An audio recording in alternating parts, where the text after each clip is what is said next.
DTV es información, diálogo, análisis. DTV es federalismo, pluralidad de voces, libertad de expresión. DTV es todo lo que un país en democracia tiene que ser. DTV es tu voz en el Congreso. Este 2023, seguí eligiéndonos. DTV, el periodismo en el Congreso.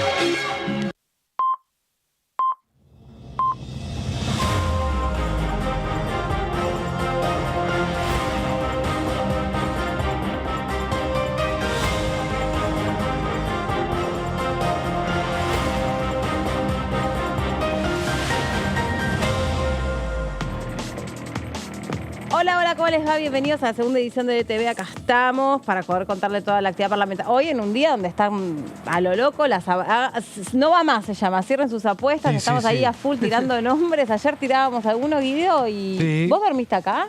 Por casualidad no. Pero, pero casi. acá estamos. Seguimos. Ayer con Guido, hola Jess también, ¿cómo Hola, estás? ¿cómo estás, Beni? Ayer tirábamos así hipótesis, Fórmulas. fantasías. Sí. Danza de nombres. Algunas, bueno, podemos seguir a esta hora. ¿Qué es lo que hay? ¿Qué se ha cumplido?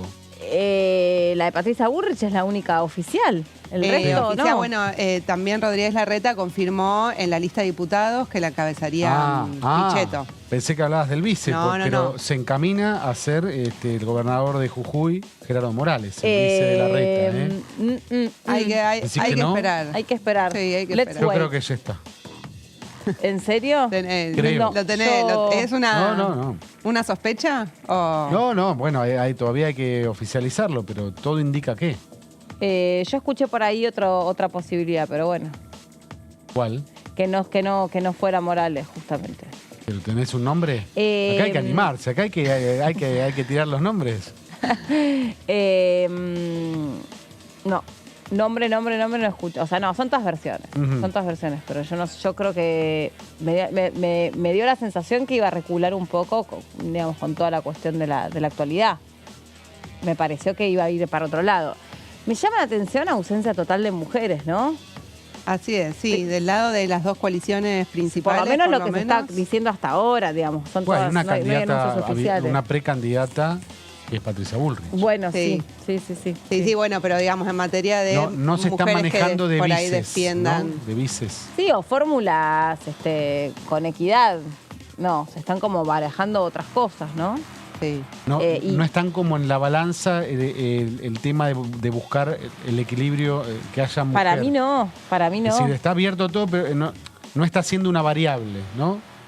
Eso No, y no está- solo eso, digo, sino que en el caso, por ejemplo, de Patricia Bullrich, digo, no es que ha acompañado mucho los reclamos del movimiento de mujeres, digamos, ¿no? O sea, también creo que una exigencia es que haya mujeres que justamente defiendan, o sea, Que las formas representen esa agenda. Que defiendan esa agenda. Bueno, no sería el caso de Patricia Bullrich. Mansur tampoco, No, precisamente. No, claro. A mí me llama la atención ese nombre, el de Mansur. Digamos, a ese nivel, quiero decir, porque es un gobierno que se ha caracterizado, la coalición de gobierno se ha caracterizado por marcar una agenda feminista, por avanzar con algunas ampliaciones de derechos y llama la atención que esa figura particularmente en ese lugar, está bien, ahí lo que está empezando son los gobernadores, ¿no? O sea, las agendas de los gobernadores, pero me llama la atención porque, bueno, no sé, creería que en su momento ya solamente la designación como jefe de gabinete generó resistencia. Sí. Precisamente Sí, porque sí. fue la provincia que no quería implementar la ESI, porque, bueno, es una persona muy, muy conservadora. Ujú. En Igual este hay que caso, esperar, lo que, ¿no? sí, lo que se pone en la balanza dentro de las elecciones provinciales que hubo hasta ahora, en Tucumán le fue muy bien al Frente de Todos. Claro.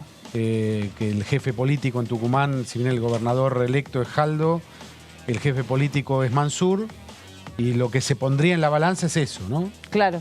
Eh, Sí. una representación del interior, del norte del país. Federalismo, Estoy mostrar diciendo federalismo. qué es lo que se va a argumentar. Sí, No lo estoy vi- diciendo esto es lo que tiene que ser, ¿no? Y lo mismo con las fórmulas de Juntos por el Cambio, ¿no? Mostrar el federalismo. Fórmulas cruzadas, además, pro va a estar Bullrich y Larreta, y ambos están, bueno, Bullrich ya tiene un vice que es radical y del interior, ¿no?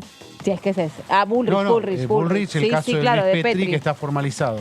Exacto. Y en el caso de Larreta también buscaría una fórmula, lo que le llaman una fórmula cruzada. Exacto. Es decir, exacto. incorporar al radicalismo Siendo dentro, él más porque lo asociado. necesitan sobre todo en Seguro. la compulsa interna. No, seguro. Si no, En la también, interna. digamos, no mostrás El radicalismo, el aparato que tiene el radicalismo o la representatividad que tiene en el interior entre no solo gobernadores, sino que tiene también una red de intendentes muy importante. Sí. ¿No? Bueno, le damos la bienvenida a nuestra compañera Lu Pecker y ahora seguimos con la actualidad política que estamos ahí como siguiendo bien de cerca. Hola Lu, ¿cómo estás? Bienvenida. Hola Meli, ¿cómo estás? Bien, Bien, ¿vos? bueno, coincido con vos, ¿no? Una rueda electoral que muestra un retraso en relación al lugar de las mujeres en la política claramente, ¿no? En las Sí. posibilidades de fórmulas electorales a la presidencia y a la vicepresidencia. Sí, lo mismo decía con la figura de Mansur, la verdad que es una figura desde ese punto de vista, bueno, no, ya sabemos que no va a ir por ahí su agenda precisamente. Sí, es una figura que por un lado, digamos, fue cuestionada cuando llegó a la jefatura de Exacto. gabinete por algunas posturas muy conservadoras en Tucumán. Después sí se recalcó que Tucumán aplicó las leyes como la ley de interrupción voluntaria del embarazo, pero en un momento en el que se vuelve a discutir con toda razón a raíz del femicidio de Cecilia, que no haya candidatos con violencia en las elecciones. No es el caso de Mansur, pero sí el de Tucumán. Hubo una campaña de Ni Una Menos y de Cladem específicamente sobre eso, en donde, por ejemplo, José Orellana, que fue exdiputado de la Cámara de Diputados, sentenciado por abuso sexual en el Congreso de la Nación, fue candidato a intendente en Tucumán. Entonces, es cuestionable muchas de las cosas que pasan en Tucumán y que esta campaña no haya sido escuchada, y que no haya violentos en las listas electorales. Fue el caso Alperovich, ¿no? También en Bueno, Tucumán. por supuesto, el caso Alperovich, el caso, digamos, el femicidio de Paulina Levos, pero además, especialmente el caso de Orellana, que lo hemos tratado, que es el primer diputado sentenciado por abuso, en realidad pueden ser candidatos, me explicaban hoy, hasta que la sentencia no queda firme. Pero de todas maneras es un mal antecedente cuando se cuestiona la relación de la política con personas que están implicadas en violencia de género. Y en ese sentido también hay leyes que tuvieron a la Argentina de manera característica en la vanguardia de América Latina, de la región y también de Europa. Hay otras leyes que están más rezagadas. La gran ley, la gran deuda pendiente es el sistema público de cuidados. Y si querés, Meli, te cuento un poco cómo viene esto, que en realidad fue una propuesta, le dicen, del Poder Ejecutivo, del Ministerio de Mujeres, Géneros y Diversidad durante el año pasado, para reformar todo el sistema de cuidados. Ahora lo que hicieron las legisladoras, especialmente Vanessa Siley, que es la presidenta de la Comisión de Legislación del Trabajo, y Mónica Macha de la Comisión de Mujeres, que tomaron el guante y dijeron: vamos a terminar este año con una ley que implique estos temas, pero los vamos a dividir en tres. Hay un tema que es el de las cuidadoras comunitarias, que no necesariamente va a ser solo esa ley, pero que hoy Jessy va a tratar el proyecto especialmente de la garganta poderosa. Hay otra parte que es qué pasa con los monotributistas y con las monotributistas, que lo que dicen es que se van a ocupar, que no se van a quedar afuera. Hubo una alerta en un momento por la ampliación de licencias de la organización Paternar, pero que no deje afuera monotributistas. Y lo que dice Vanessa Siley es: lo vamos a tratar, pero no puede entrar en la ley, en la reforma de la ley de contrato de trabajo. Entonces le vamos a dar una asignación por un tiempo establecido, que podría ser 90 días, equivalente a un salario mínimo vital y móvil. O sea, hoy no sabemos exactamente qué va a pasar, ni si se van a aprobar juntas o separadas, o tratar juntas o separadas.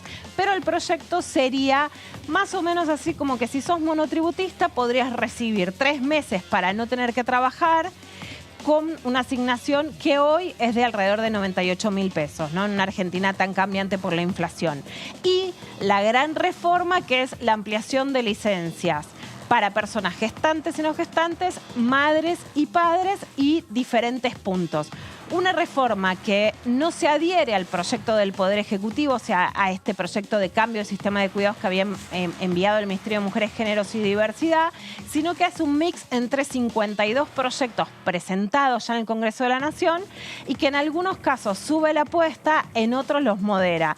El caso más emblemático es el de la licencia por paternidad, porque ahora es una vergüenza, pasamos el Día del Padre y son 2 días, ¿no?, de licencia por paternidad, o sea que es menos que el fin de semana que acabamos de pasar por ser padres. Equivale a una mudanza, equivale a estudiar, es como... Menos todavía, es muy paradigmático. Y aparte lo que siempre decimos es cuál es el mensaje siempre detrás de las leyes, ¿no? O sea, quiere decir que digamos, la cuestión de la paternidad no es una cuestión importante, si no les damos relevancia en cantidad de días para que pueda estar con ese bebé que acaba de nacer. Es muy polémica, hay empresas privadas que ya han hecho modificaciones, hay muchos municipios y provincias que han hecho modificaciones, por supuesto para extender para sus empleados públicos, pero nunca se logró reformar la ley de contrato de trabajo. La ley que presentaba, el modelo que presentaba el Ministerio de Mujeres, Género y Diversidad, pasaba de 2 días a 30, pero con una gradualidad de 8 años de llegar hasta los 90 días que hoy tienen las mujeres. O sea, si aprobara este año, el 2031, los varones podrían tener 90 días. El proyecto que hay, un dictamen de borrador, ¿no? O sea, esto no está ni aprobado, ni es que seguro es lo que se va a avanzar. Pero hasta ahora, el borrador lo que dice es que habría 45 días, pero ahora, ¿no? La reforma, o sea, ¿qué preferís? ¿Te doy más en 8 años o todo ahora? Yo creo que la gente va a preferir todo ahora porque es un país que no se sabe qué va a pasar y el que quiere tener un hijo, la licencia le sirve ahora, no cuando el chico ya esté practicando resta, división y multiplicación, ¿no? No se va a poder tomar ahí la licencia por nacimiento. Y también lo que dicen en la Comisión de Legislación del Trabajo es que no se puede aprobar una ley que prometa derechos futuros porque eso va a terminar en la justicia. Entonces, un cambio que es muy importante es el de licencia por paternidad o persona no gestante, por supuesto, una pareja de lesbianas o de personas trans, etcétera, que una sea la gestante y otra no, corre para no gestante a 45 días, que ahora son 2. Ese es un cambio fuerte. El de licencia por maternidad o de persona gestante, que hasta ahora es de 90 días, está 5 días por debajo de lo que dice la Organización Internacional del Trabajo que tiene que hacer la licencia por maternidad. Bueno, sigue 45 días antes del parto, pero sube 81 días posteriores. Ahora era 45 días antes del parto, 45 después. ¿Cuánto queda en total? 126 días, que ahora son 90. O sea, sube la licencia por maternidad fuertemente, con más tiempo, por supuesto, para la lactancia exclusiva. O sea, los días anteriores permanecen igual. Lo importante es que te podés quedar más tiempo, digamos, apegándote al bebé. Exactamente. Sube fuertemente, ¿no? Porque antes en total eran 90 días y ahora pasa a 126 días. Así que es un cambio que además se acerca a una licencia de 6 meses para lo que se pide en general a las mujeres, que es que den la teta durante 6 meses por licencia exclusiva. Y en los nacimientos múltiples la licencia se extiende por 30 días más por cada hijo o hija a partir del segundo bebé. O sea, si tenés mellizos tenés 30 días más. Bueno, si son más bebés, todavía 30 días más, ¿no? Y para chicos con discapacidad también. Exactamente. Mira, ahora vamos pasando las placas y te voy contando qué pasa en cada caso, porque no es una reforma simple que solo amplía la licencia por maternidad o paternidad, sino que hay muchas reformas. Algo muy importante, partos prematuros. Es un tema muy problemático hoy en mujeres y en varones, porque el papá no se puede quedar en el hospital cuando está en la neo. Me escribió el otro día un papá un caso desgarrador. La licencia se puede usar posparto. O sea, vos no es que los 45 días antes los perdés si nació prematuro porque no te los tomaste antes, sino que por supuesto quedan, ¿no? Posteriormente, porque los 45 días anteriores vos tenés la fecha de parto prevista, te los tomás antes. Bueno, en el caso de prematuro es que nació antes y no llegás a tomártelo anteriormente, en la mayoría de los casos. Si el bebé permanece internado, se extiende la licencia y el cómputo comienza al día siguiente de la alta hospitalaria. Me parece una de las reformas más importantes. No es que la licencia corre mientras vos estás en el hospital, sino que tenés licencia mientras el bebé esté internado. O sea, cuando el bebé pasa a ser un bebé maduro, ahí corre la licencia. A partir del alta empiezan los 126 días para las mujeres y los 45 días para los varones o personas no gestantes. Es un cambio muy importante para poder acompañar a los bebés prematuros. En el caso de fallecimiento del bebé, interrupción del embarazo después del 6º mes, la persona gestante tiene derecho a la totalidad de la licencia, ¿no? Acá hay varios proyectos, bueno, como la ley Joana, ¿qué pasa cuando el bebé se muere, cuando atravesas un duelo, cuando lo perdiste, cuando no era que querías interrumpir un embarazo? Bueno, tenés derecho a toda la licencia por maternidad, por paternidad, para poder hacer ese duelo. Vemos las siguientes placas.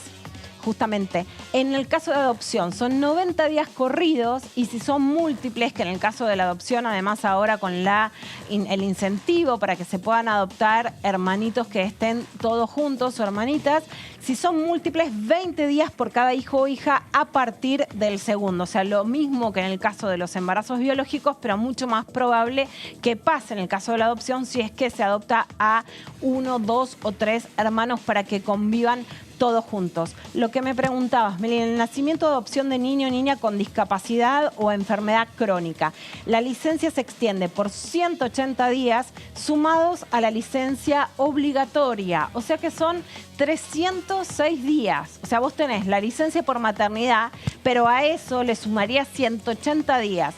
308 días te da un poquito menos, ¿no?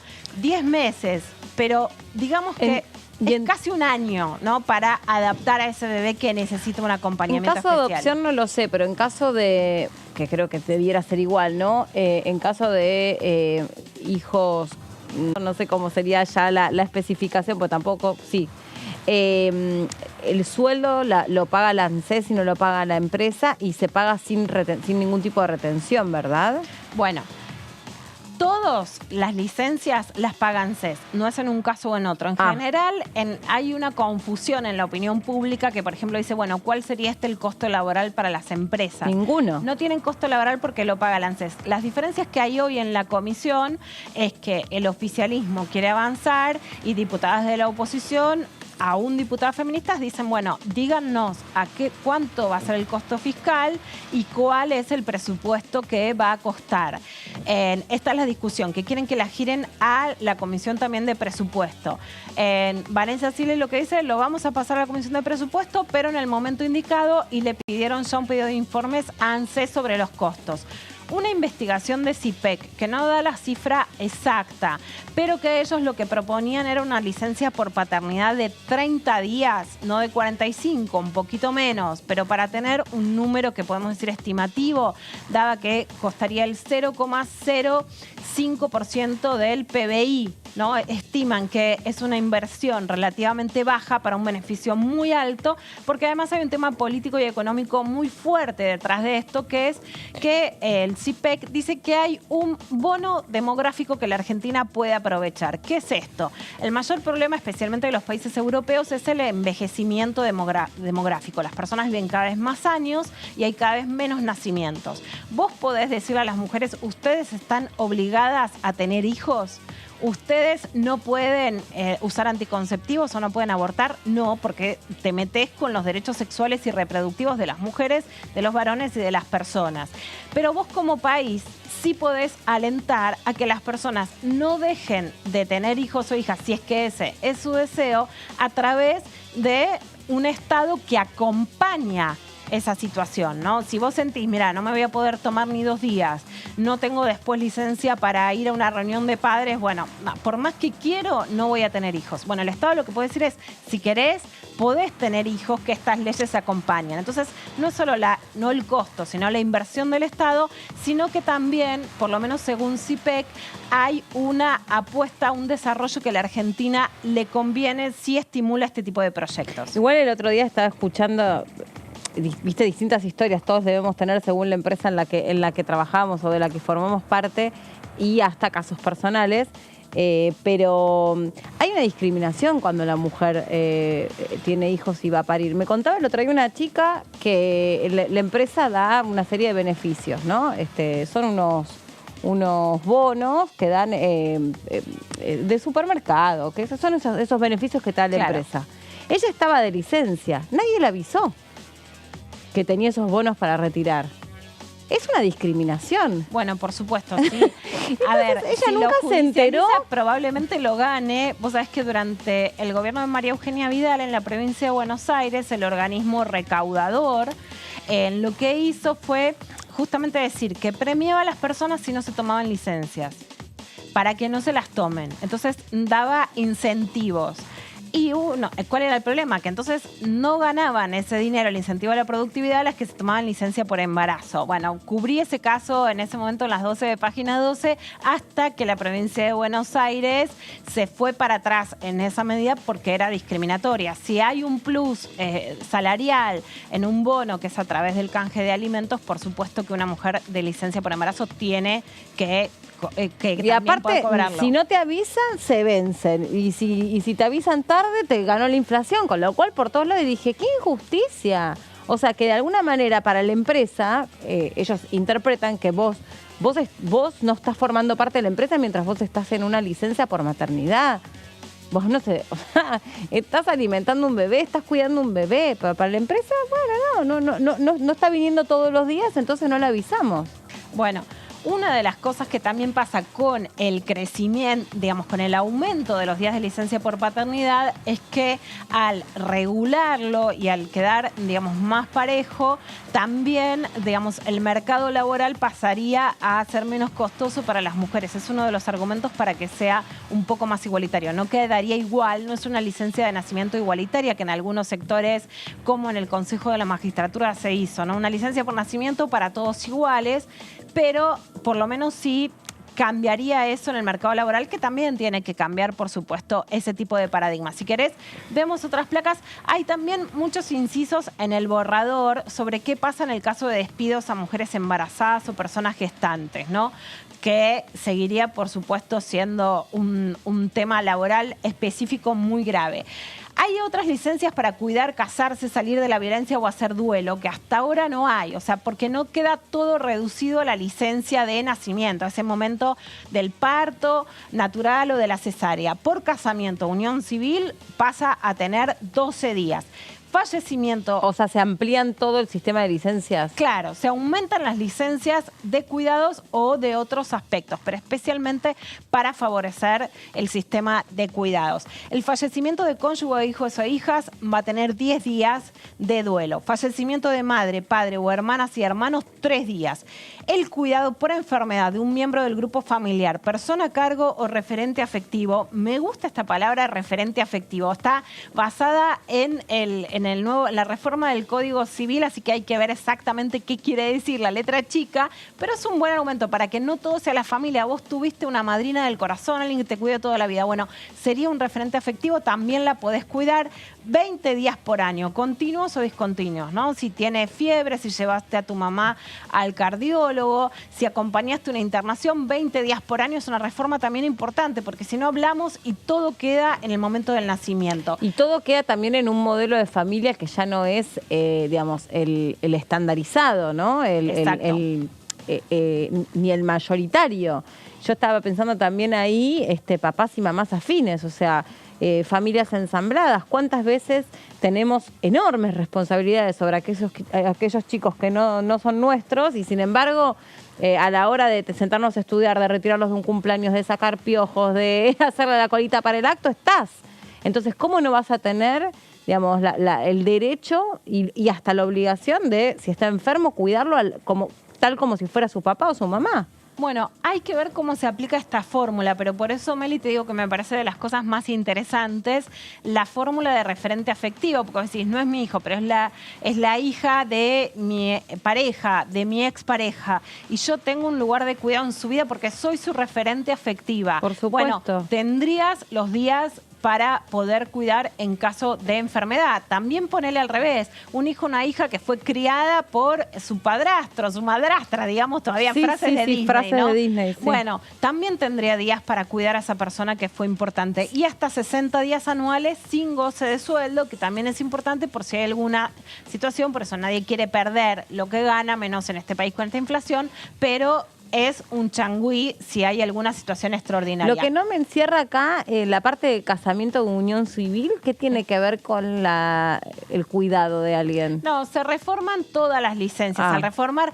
por eso se hace un mix entre... Hay muchísimos más desde los tiempos inmemoriales, pero los 52 proyectos son los que tienen estado parlamentario. Entonces, hay muchísimos proyectos que fueron cambiando las licencias y en este proyecto de reforma a la ley de contrato de trabajo se juntan todas las reformas y se extienden las licencias. También hay otros temas que no tienen relación directa, es básicamente cambiar el tema de cuidados, por eso, pero no es solo el sistema de cuidados, sino acá las licencias que se cambian con la modificación a la ley de contrato de trabajo, ¿no? Ahora te cuento de otras porque, por ejemplo, un proyecto que se pide hace mucho para violencia de género se incorpora acá, que es que haya licencia para casos de violencia de género. Es muy importante. ¿Eso no existía? No, existe en algunas legislaturas provinciales o en algunos convenios colectivos de trabajo, pero no existe porque solo en el Congreso de la Nación se puede reformar la ley de contrato de trabajo.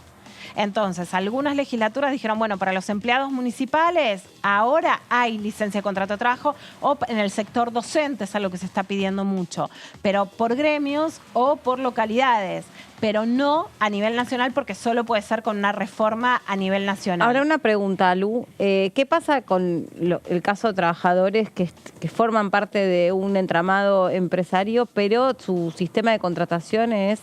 digamos, no es un trabajo que no forma parte de la planta de esa empresa? Bueno, ahí supongo que lo que vos te referís es a los informales que pueden trabajar en realidad, pero que facturan, o sea, monotributistas.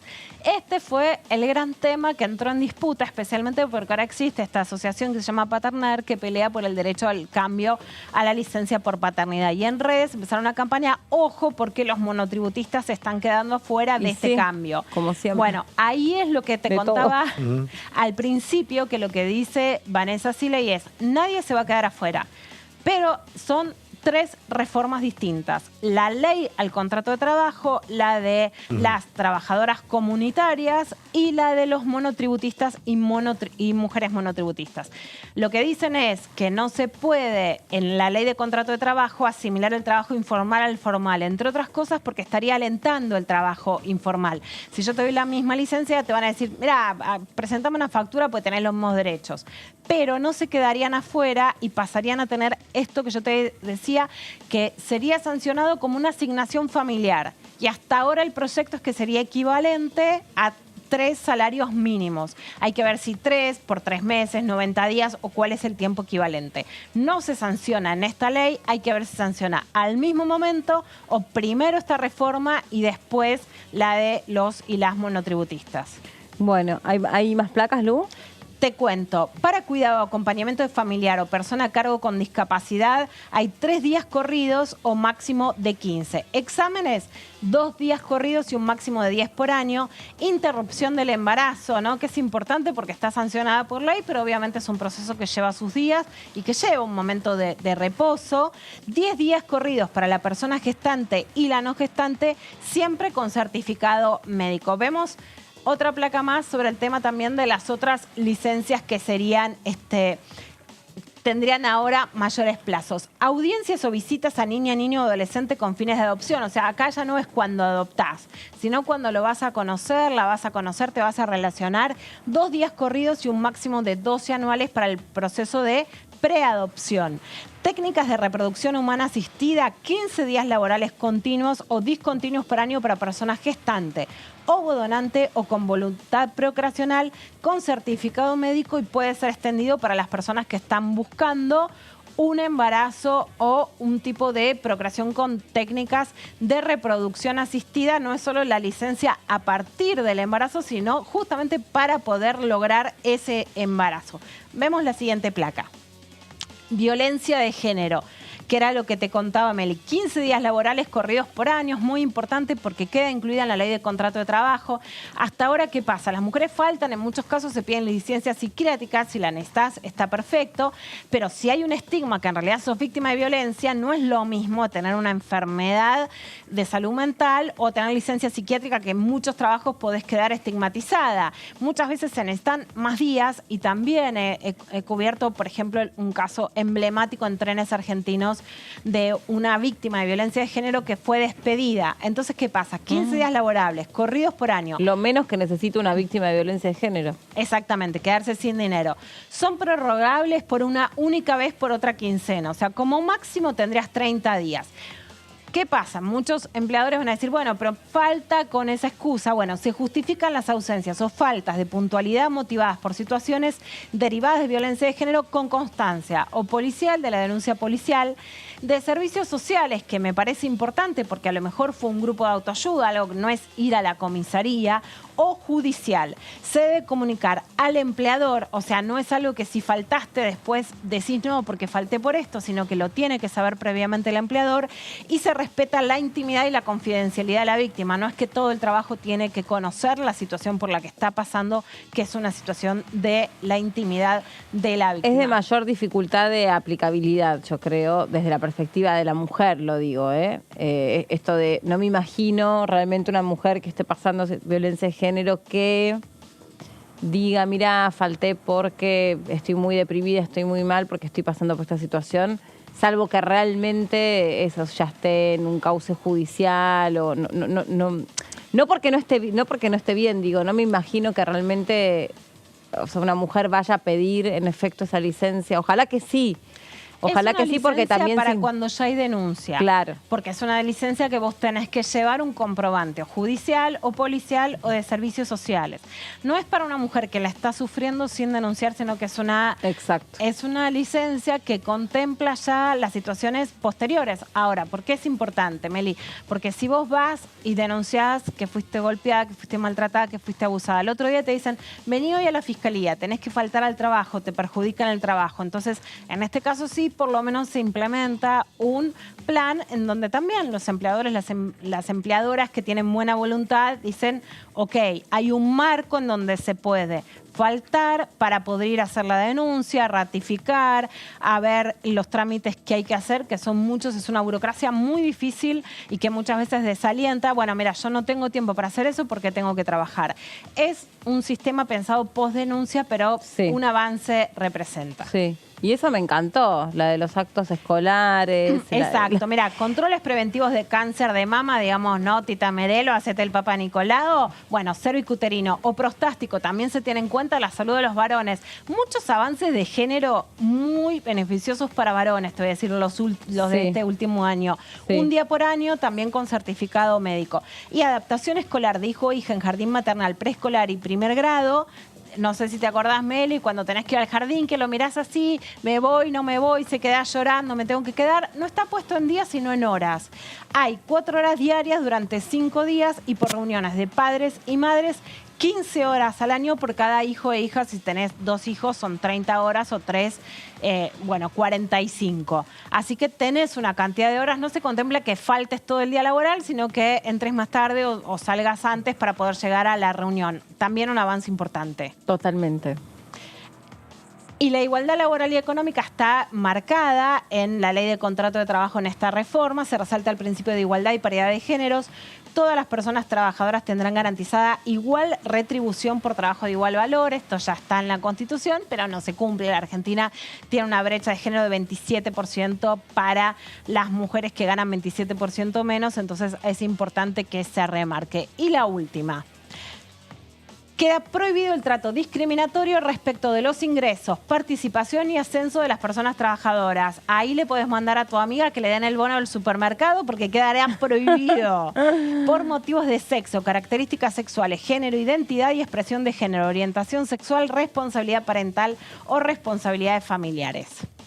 Ahora, a mí una duda que me genera...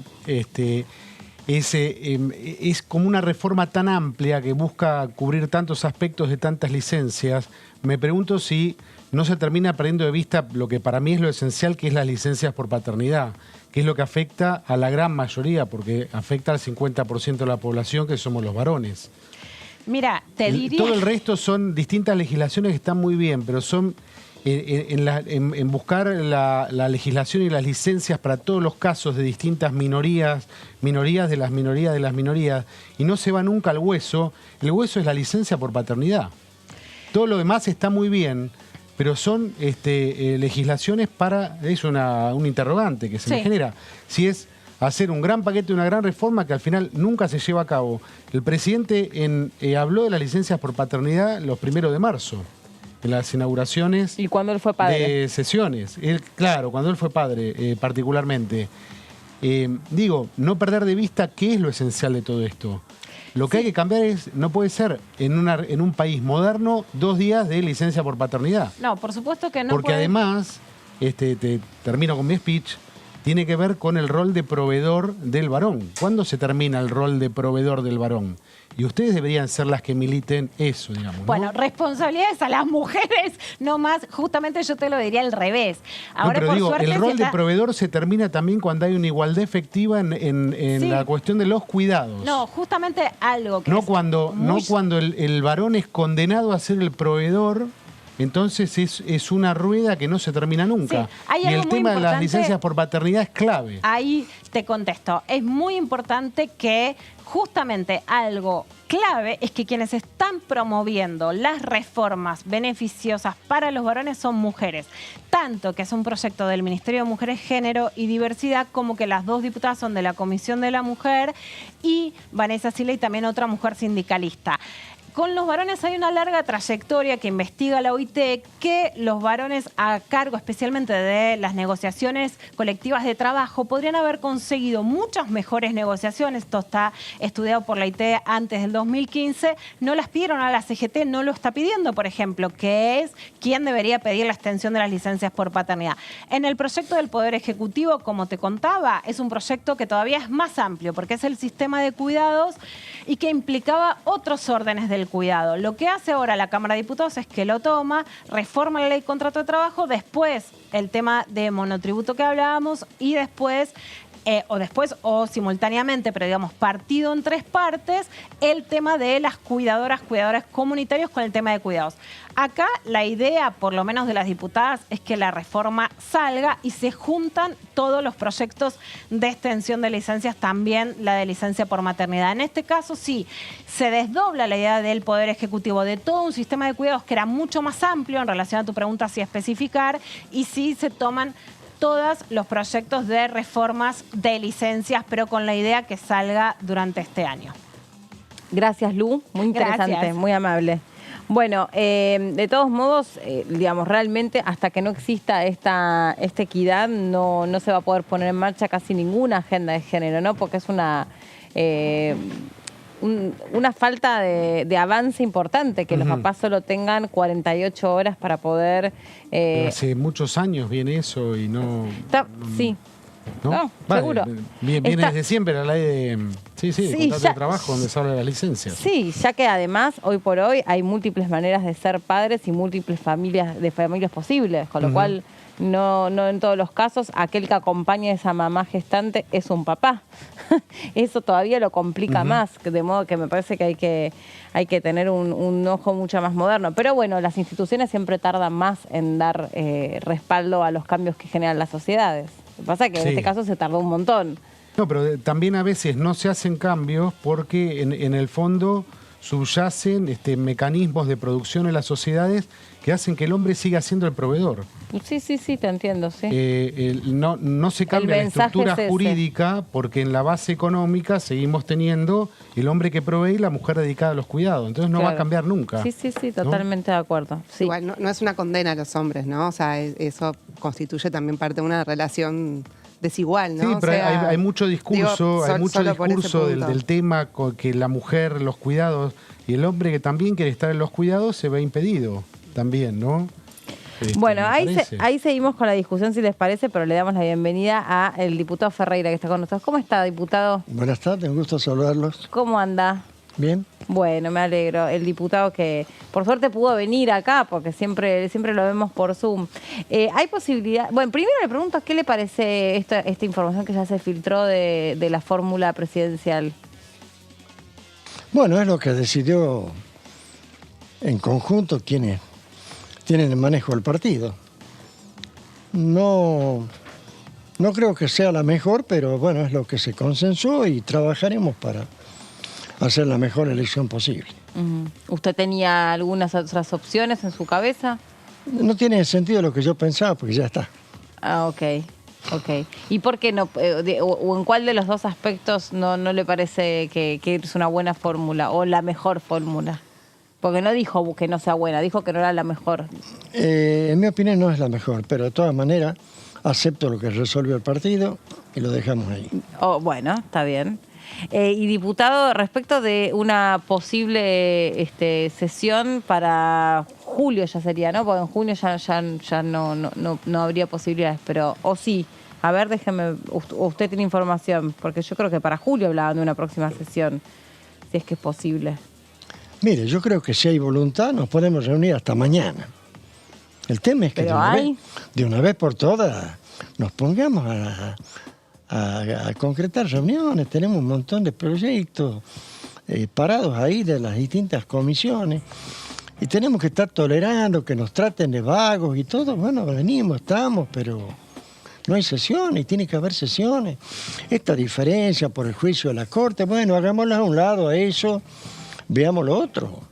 ¿Y cuál cree, diputado, que son los temas más prioritarios para una posible sesión si se da en julio? Mire, ¿Qué temas son prioritarios para usted? no es necesario salir a la calle que nos queme el fuego, pero el país está que arde. La falta de trabajo, la violencia instalada, la inseguridad en las calles. Y tenemos que trabajar, tenemos que pensar entre todos una solución. Y le aclaro, soy un convencido que la solución no la tiene un grupo en particular. Acá vamos a tener que consensuar para ver cómo podemos salir de la situación. Por eso es que se tiene que trabajar. El Congreso no puede estar parado. El tema electoral, nos pasamos el año de elecciones, por favor. Las elecciones todas, el mismo mes, el mismo día, una sola vez y se acabó el tema electoral, y no como ahora que estamos desde el mes de marzo, elecciones acá, allá, más allá, todo el mundo abocado a las elecciones, y el resto, las obligaciones del país, la necesidad de la gente, la necesidad de generar empleo, que le dejamos para después de octubre. No, realmente yo estoy preocupado, soy argentino y soy fanático de mi país. Y más fanático todavía de mi provincia, que hoy la está pasando bastante mal. Y yo soy de decir las cosas, y este canal fue el único que me abrió la puerta para poder decir las cosas que hay que decir, cosa que agradezco. Yo vine advirtiendo de la dictadura de Morales, nadie escuchó. Vine advirtiendo de la complicidad del presidente de nuestro partido, no se escuchó.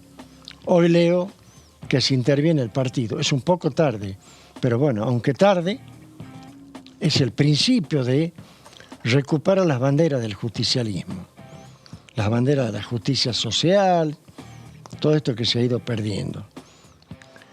La violencia instalada en mi provincia el fin de semana, hay que ser muy mal nacido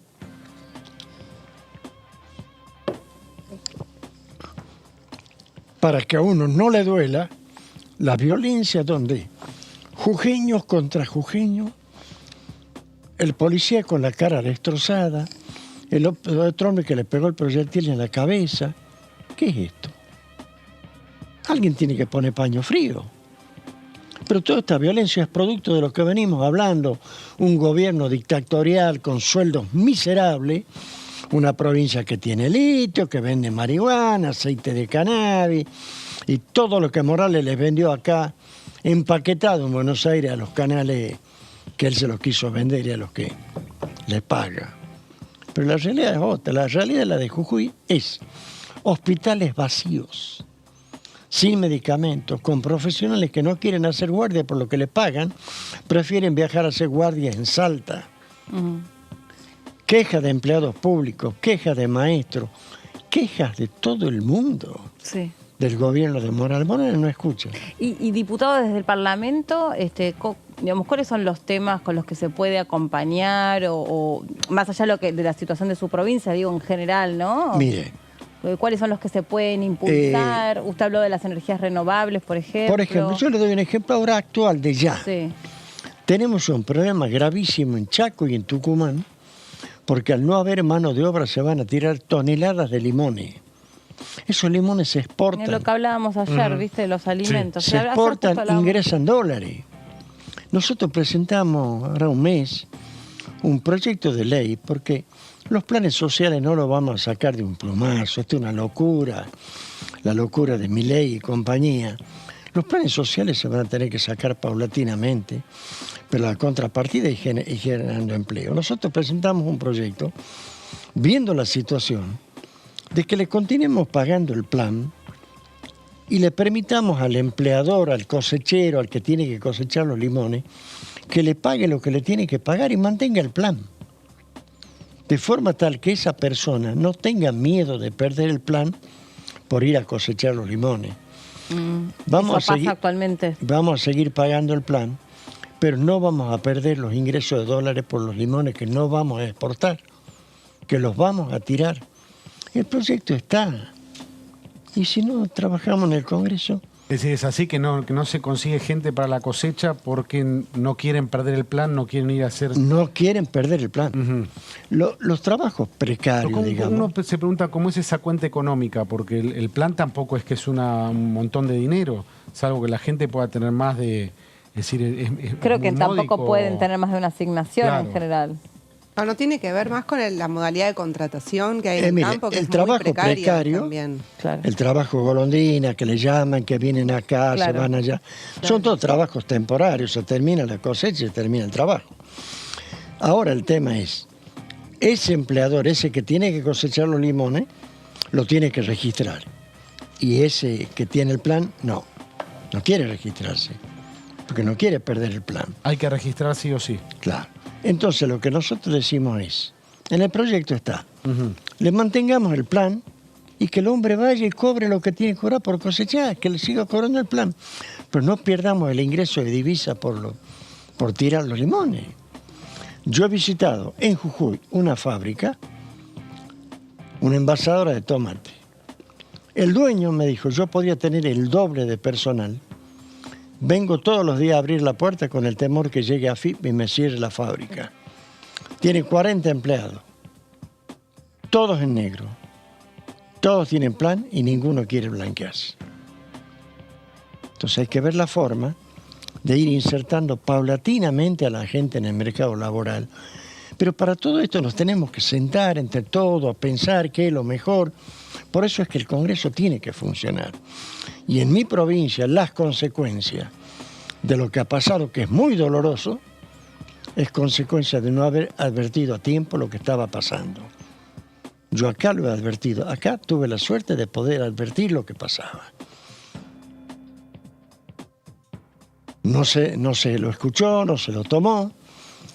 Ahora, bueno, se dispuso a intervenir el Partido Justicialista, un poco tarde, pero bueno, puede ser un principio de solución. Pero de todas maneras, la situación en mi provincia es muy grave. Y, diputado, el tema del litio, bueno, es parte de un debate en todo el mundo, ¿no? Sí, claro. Y en Argentina es uno de los lugares que tiene reservas de litio, en Jujuy en particular. Ahora, hay un debate en nuestro país de, bueno, si está bien lo que dejó la Constitución del 94, de que las provincias tienen el dominio de esos bienes comunes naturales.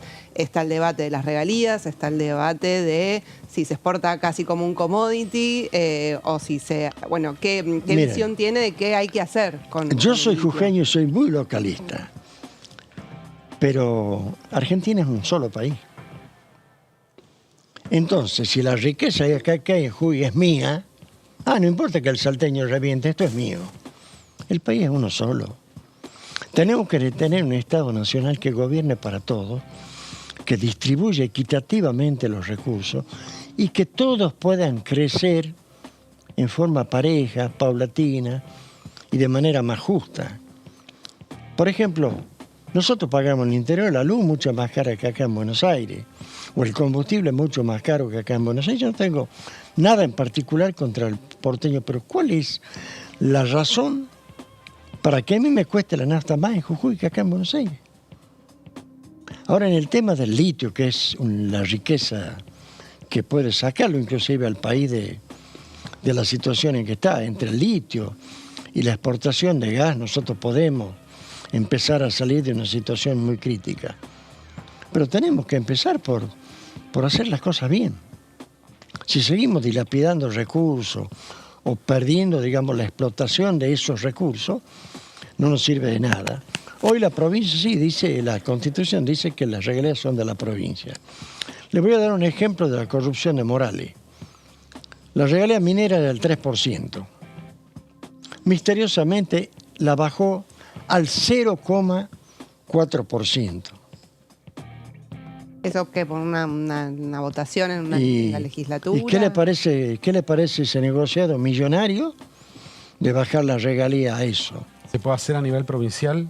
Sí, sí, las regalías a nivel mineras, provincial. Sí. Miren, por ahí es feo tener que hablar de las cosas. Yo quisiera vivir en un país mejor, donde usted esté bien yo y esté bien el que está allá. Está todo muy, muy desparejo. Y después tenemos que llegar a analizar fríamente cómo salimos de la situación en que estamos. Los que tienen planes no pueden pretender vivir toda la vida de planes, porque para pagar esos planes le estamos sacando parte del sueldo al que trabaja. Pero por ahí el problema, pienso, no sé, por ahí no es solamente el plan, sino es que parece que hay como un negocio detrás del plan.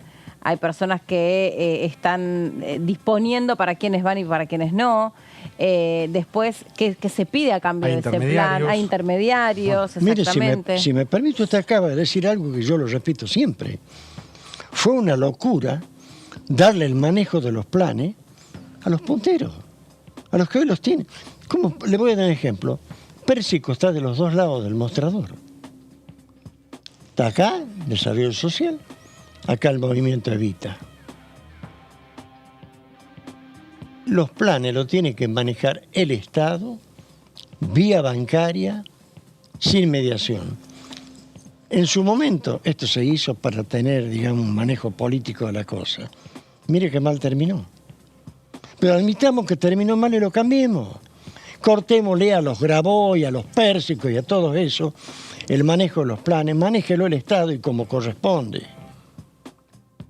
La verdad que indigna ver que cosas que está claro que no sirven se mantengan. Y bueno, y hablando de esto, no parecieran ser estas elecciones donde realmente vaya a haber una verdadera renovación, ¿no? Parecen siempre los mismos nombres, las mismas caras, las mismas propuestas. Yo miro con mucha preocupación la situación del país. Sí. Estoy de vuelta. Yo me pasé la vida, trabajé 63 años consecutivos, siempre contra la corrupción, siempre me llamaban para lugares donde había problemas y yo los limpiaba, iba y después de un tiempo veía que volvieron a lo anterior. Tenemos que terminar con esto, la corrupción tiene que tener castigo. Y si nosotros no logramos que las fuerzas políticas, y no hablo de una, las fuerzas políticas acuerden un plan de gobierno y estén dispuestos a hacerlo cumplir, el país es inmanejable. Ningún partido político solo lo va a sacar al país de la situación que está. Esto lo tengo re claro. Hace falta un gran acuerdo. De lo contrario, como país... ¿A quiénes sentaría en ese acuerdo? A todos los actores políticos, sin mirarlo de costado a ninguno. Lo sentaría, discúlpeme el término, lo sentaría al loco Milei en la mesa, que la sienta a la Romina Pla, que digan lo que... No creo que se quieran sentar juntos. El tema, ¿sabe cuál es? Usted lo sentaría, pero ellos... Sería difícil, ¿no? Los ponemos a la vuelta a la mesa y sacamos un plan de gobierno. Le dice que los sentaría a todos. A todos. A eso es. A todos. Sí. ¿A los sindicatos o no? Mire, el tema de los sindicatos, yo he sido alguna vez dirigente gremial, pero lo que pasa es que yo soy una persona diferente, ese es el problema. Los dirigentes gremiales tienen una serie de ventajas que no la tienen el resto de ni los diputados siquiera. Los dirigentes gremiales tienen 30, 40 años al mando del gremio, con elecciones amañadas, porque el secretario general de acá llama elecciones, pero de las provincias vienen los delegados, no vota todo el mundo, vienen los delegados. Lo invitamos a cenar, viene y listo, y nos votan a nosotros. Hay que legislar, hay que cambiar, hay que reformar la cuestión laboral también. Hay que tomar medidas serias para que el país pueda salir. Por ejemplo, la reducción de la Y jornada laboral. hay que tocar intereses. ¿Le parece bien la reducción de la jornada laboral? Nos rompamos el lomo, saquemos el país adelante y hablemos después de reducir la jornada laboral. Diputado, y en sus años usted habló de su vasta experiencia y es uno de los diputados más experimentados de esta Cámara. ¿Cuál es, en las décadas que vivió, cuál es la referencia que podría darnos? Que dice, habría que volver, no porque pueda trasplantarse el mismo momento político-económico, pero ¿qué momento evoca de la vida nacional en sus años de actividad? Como uno positivo. Claro. Mire, ¿Y qué rescata? hablamos todos los días de la inflación, ¿no es cierto?, que realmente nos está matando. Y a raíz de hablar de esto, yo recuerdo, porque toda la vida tuve la costumbre de ahorrar. Siempre, me gustó el ahorro, siempre. Le inculqué eso a mis hijos, que el ahorro, la base de la fortuna. Bueno. Y una época donde fue posible ahorrar, porque la moneda mantenía su valor, el ministro de Economía era Kriegel Bárcena cuando gobernaba Onganía. Ajá. Esa fue una época de estabilidad. La inflación nos mata a todos, al que tiene y al que no tiene. Al que no tiene. No tiene habla. buena prensa en la historia, Kriegel Bárcena, ¿eh? No. Yo le hablo del tema. No hablo. Es cierto que los números... Él venía también de beneficios de una devaluación grande que había habido, ¿no? Bueno, esa Y época. agarró una época, dio crédito hipotecario y hubo Bueno, esa época. una bonanza. Se pudo ahorrar y esto no está orientado a hablar bien a favor de los militares, no, sino que ahí se podía. El ahorro es fundamental. Mire, yo presenté un plan acá, un plan llamado de ahorro país. Ni siquiera lo puede hacer tratar, porque privan otros intereses. Yo tengo bastante molestia porque no se trató ese plan. Ajá. El plan pretendía asegurarle al ahorrista el valor de su dinero y que el Estado disponga del 50% de esos depósitos para hacer inversiones o lo que fuera. Hay países que con el ahorro interno hacen todo lo que hay que hacer, no necesitan recurrir a préstamos. Pero la gente confía plenamente y va y pone su dinero en el banco. Claro. Tenemos que recuperar la confianza. Necesitamos ser creíbles de vuelta. Por eso les digo, están las cosas tan mal que acá tiene que haber un acuerdo, de lo contrario no tenemos salida. A mí me preocupa y no me preocupa por mí, yo le digo la verdad, por mí no me preocupo. Pero tenemos chicos jóvenes que están estudiando y están pensando a dónde se van. ¿Qué clase de dirigente va a tener el país si todos los buenos se van? ¿Qué nos va a quedar? Toda la dirigencia política tiene que hacerse un replanteo y decir, che, solos no podemos, veamos cómo lo podemos hacer. Diputado, gracias por haber venido, muy amable, ¿eh? Y mire que no me enojé, ¿no? Es verdad, es verdad. Me alegro por eso. Pero hay que mirar con atención a Jujuy. Y sí. La gente de Jujuy es pasiva.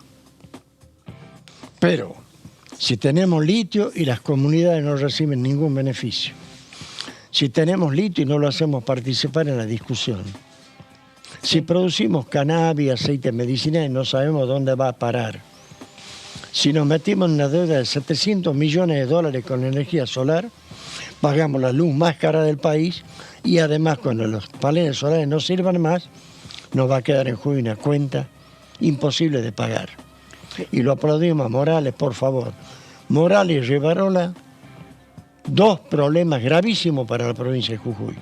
Uno por dictador y el otro por ser cómplice. Lo dije claramente. Muchas gracias, A ustedes. Muy amable. Hacemos una pausa, ya venimos.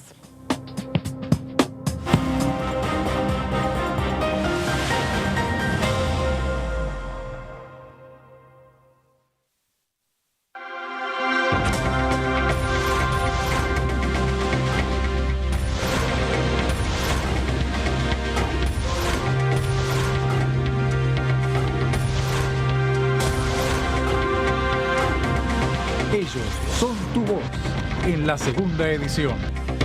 TTV, el periodismo en el Congreso.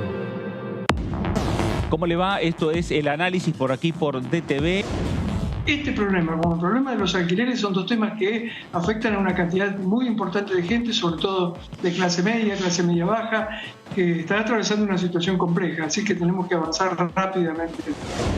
No entro a juzgar esto de la conveniencia económica, no, los propietarios, ante la posibilidad de no poder hacer ajuste de alquileres, no ponen en oferta los departamentos, las viviendas.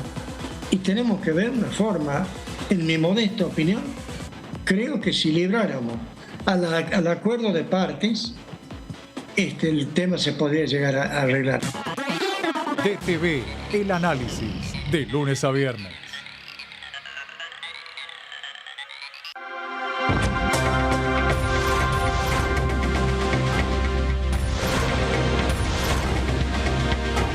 Ellos son tu voz.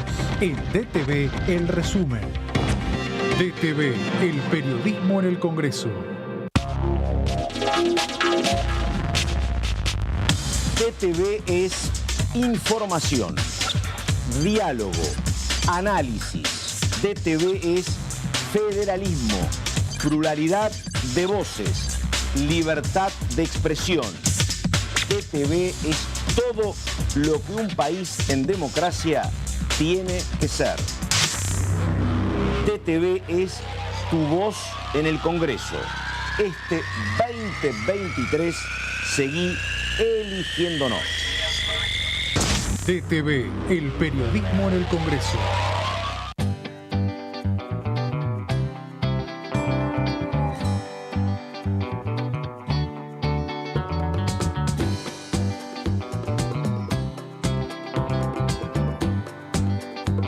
Para hacer visible y formalizar el trabajo en casas particulares, creamos el programa Registradas, generando empleo digno y de calidad. Inscribiendo a una trabajadora de casas particulares, formalizás un puesto de trabajo y asegurás que acceda a todos sus derechos. A través del programa Registradas, durante los primeros 6 meses, el Estado cubre el 50% del sueldo de las nuevas trabajadoras. Una herramienta para visibilizar, formalizar y reconocer el trabajo del personal de casas particulares. Argentina Presidencia.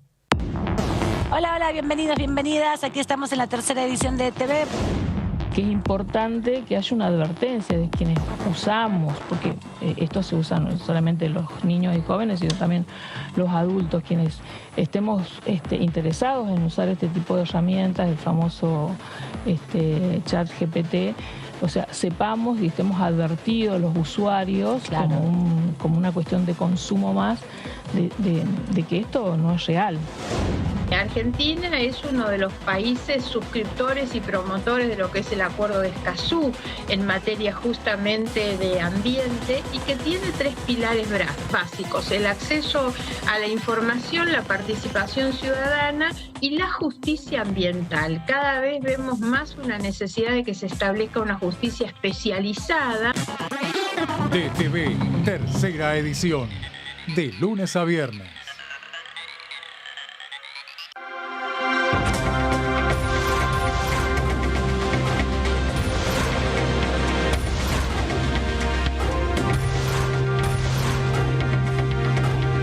Ellos son tu voz en la tercera edición. DTV, el periodismo en el Congreso. Muy bienvenidos a una nueva edición de Ecoagenda, como siempre a través de la pantalla de Diputados Televisión. ¿Cómo generamos estímulos para quien, como ese pequeño productor que te decía anteriormente, de 14 hectáreas, que tiene 10 hectáreas de bosque protegido, pueda mantenerlas en el tiempo? Bien. Porque si no es una falacia. Lo va tirando de a poco y cuando nos damos cuenta, esas 15 hectáreas de ese productor que tenía la mitad protegida, hoy ya es zona de producción, digamos, ¿no?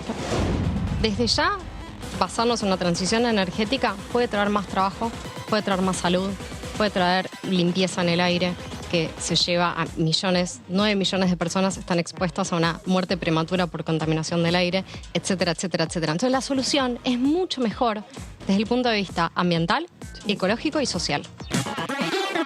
Ecoagenda, jueves 23 horas.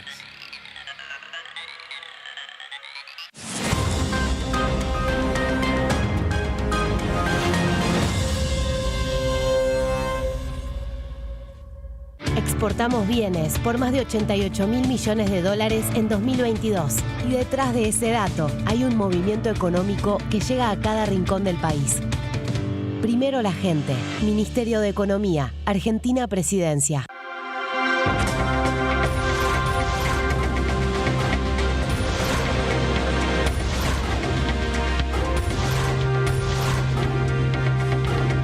Ellos son tu voz en la primera edición. DTV, el periodismo en el Congreso.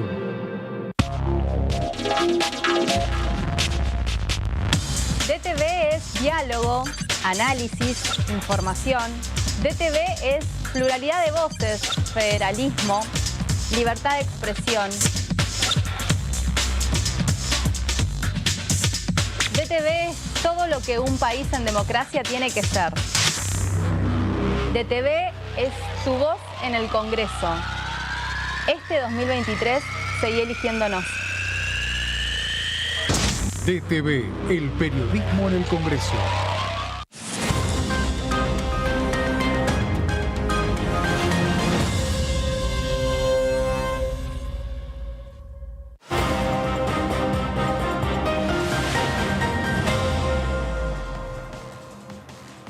Acá estamos. Qué polémica que se armó. Qué polémica que se armó. Seguimos, Guido siempre nos mete ahí. Seguimos ¿viste? enganchados en temas anteriores.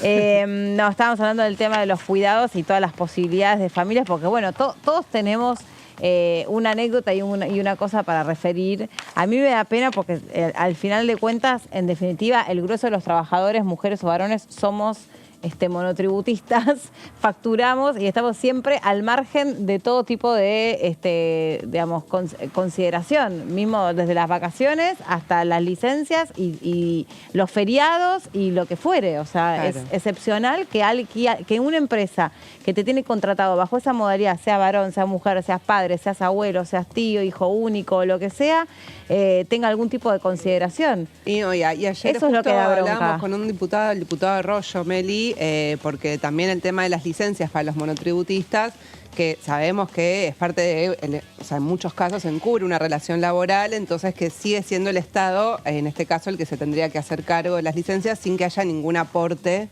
de muchas empresas que son las que utilizan el monotributo como esa para cubrir las relaciones laborales. Un montón de inequidades. En definitiva, somos el grueso de los trabajadores, tenemos esta modalidad de contratación y nadie nos está mirando, nadie nos está protegiendo. Y resulta que si de casualidad te llegan se te ocurre tener un hijo, o de casualidad tenés un acto escolar, o estás enfermo, hay empresas que te descuentan el día, te digo, no me pases el día que no viniste. Pero ante todo tiene que estar la ley laboral. O yo me equivoco. O existan acaso ciudadanos de primera y de segunda en una empresa, que parece que sí. O sea, no entiendo. Digo, estamos hablando de las licencias de cuidado y esto, pero bueno, esa es la discusión que se abrió. La situación del monotributista. Ayer yo traje un proyecto que era de actualización trimestral del monotributo, porque otra problemática del monotributista es que, esperando los 6 meses de la actualización con este nivel de inflación, puede caer en el régimen general. Claro. Por el tema de la facturación también. Que no depende de vos, ¿no? Un proyecto que si la inflación supera el 60%, se gatille una actualización que sea trimestral en lugar de semestral. Pero digo, ¿no? Agrego a lo que decís de la problemática del monotributo, ¿no? Sí, y después resulta que sos creo que es el único país en el mundo, porque no creo que haya otro igual, a donde, como decías vos recién, a mí me gustaría trabajar menos, la verdad que no puedo trabajar menos, me gustaría realmente a mí me gustaría tener alguien que sea el macho tener al macho proveedor, no lo encontré el macho proveedor, la verdad lo sigo buscando, pero no lo encontré, estoy laburando todo el día sin parar y más laburás, perdón que me salta el alambrado con este tema, pero más trabajás y más plata perdés y nadie te está mirando, el sistema no te mira. Ahora, se te ocurrió compré un paquete de yerba y la AFIP te está llamando por teléfono. ¿Por qué te compraste un paquete de yerba si vos tomás café? Y pero, ¿no? Como es muy raro. O sea, cómo todo el tiempo se legisla. Ahora, el que tiene deudas, el que tiene un montón de dinero, pero tiene el dinero afuera, para él sí hay una ley para que traiga el dinero de afuera. Ahora, el que tiene un montón de dinero y se atrasó, pobrecito, no pagó con sus contribuciones, tenemos una moratoria. Pero para el laburante, nada. Perdón. hasta aquí mi editorial. Pero este debate que teníamos también del tema de las licencias parentales. Me superan estos temas. Que yo, obviamente, que no estoy en contra de todo tipo de licencias, de la ampliación de derechos, lo que hablábamos recién con Jessy. Yo decía que el énfasis tiene que ponerse en lo que afecta a las mayorías. Esta es una idea que yo la tomé de Mayra Arena, la dirigente peronista. Ella dice, se legisla mucho para las minorías. Todo el tiempo se habla de minorías. ¿Y las mayorías cuándo, no? Bueno, sí. Y esto que vos decís también, Meli, me parece que se vincula, ¿no? Pero no es ni uno se hacen ni proyectos. O sea, creo que no es que es pero uno no está en contra de las minorías. Eso digo, no es ¿Cómo uno vamos a estar en otro? contra de las minorías? Pero estamos diciendo, hay que recuperar, que todos recuperemos la confianza, hay que legislar y pensar en mejorar la vida de las mayorías. Sí, yo creo que con perspectiva de realidad lo que estamos diciendo en definitiva, porque un poco hacíamos este comentario antes, ¿no? Las personas gestantes. La verdad es que la mayoría son señoras que tienen bebés en sus panzas, la gran mayoría. Después hay otras formas y tienen que estar contempladas, sí. Hay familias monoparentales, familias que subrogan, familias que adoptan, familias que se terminan haciendo cargo de chicos que no tuvieron, pero no sé, muere uno, muere el otro, terminas haciéndote... Obvio, yo creo que todos tienen que estar comprendidos en las generalidades de la ley. Para mí lo que no puede pasar en este país más es que el tipo que cumple, el tipo que trabaja, el que se la pasa viajando 14 horas arriba de un tren, de un colectivo, de un montón de cosas, no esté contemplado. Porque al final de cuentas es el único que no está contemplado. ¿Y por qué crece tanto el nivel de frustración en una sociedad? ¿Por qué crece tanto el nivel de frustración? Porque la política no mira al tipo que está frustrado. Está mirando muchas veces quedar bien.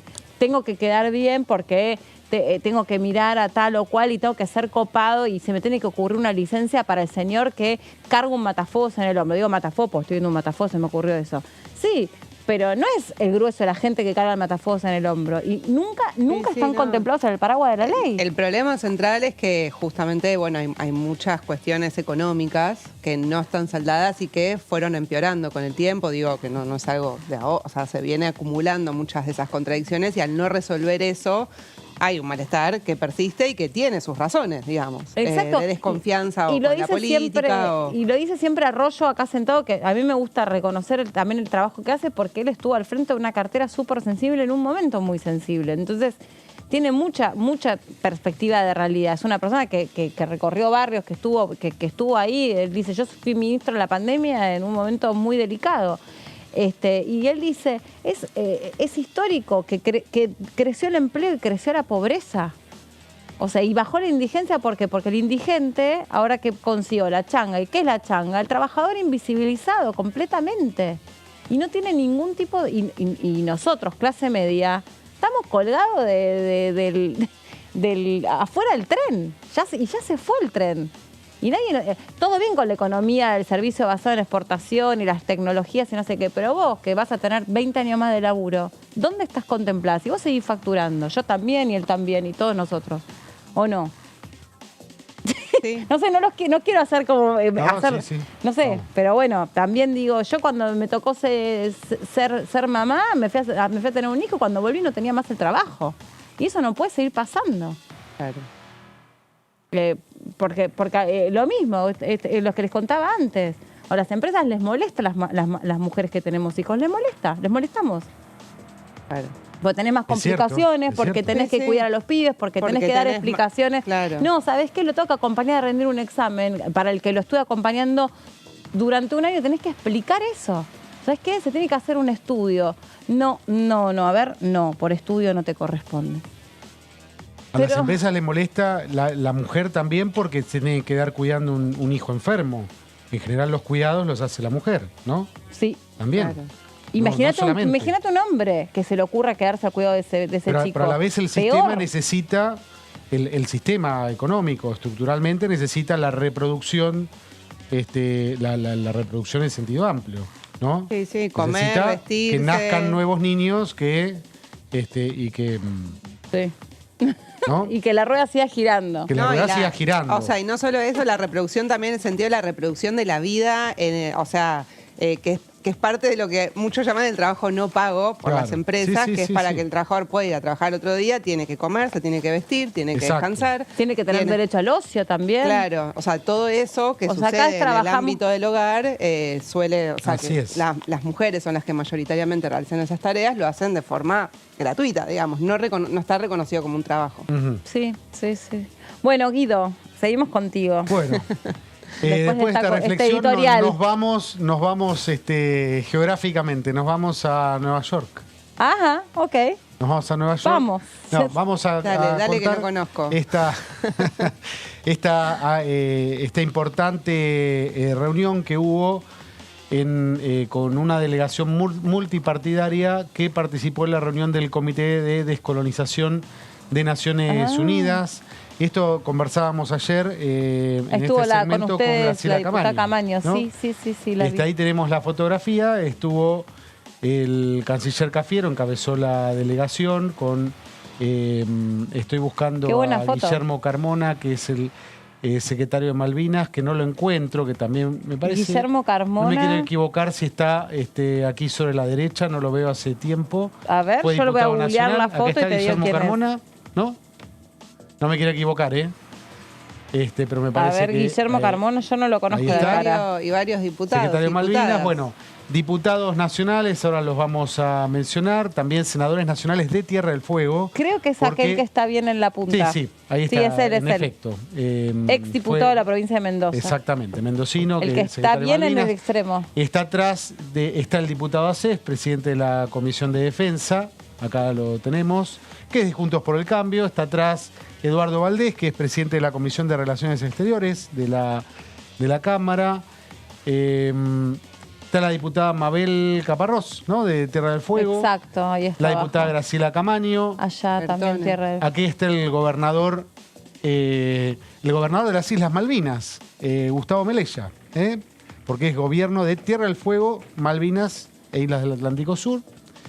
Allá está la diputada también del sur, en el fondo. Jutrovic, Carolina Jutrovic. Gracias. Julio Cobos. Acá está, en efecto, acá está Carolina Jutrovic. Acá está Rosana Bertone, ex gobernadora de Tierra del Fuego y diputada también nacional. Julio Cobos, diputado de Mendoza.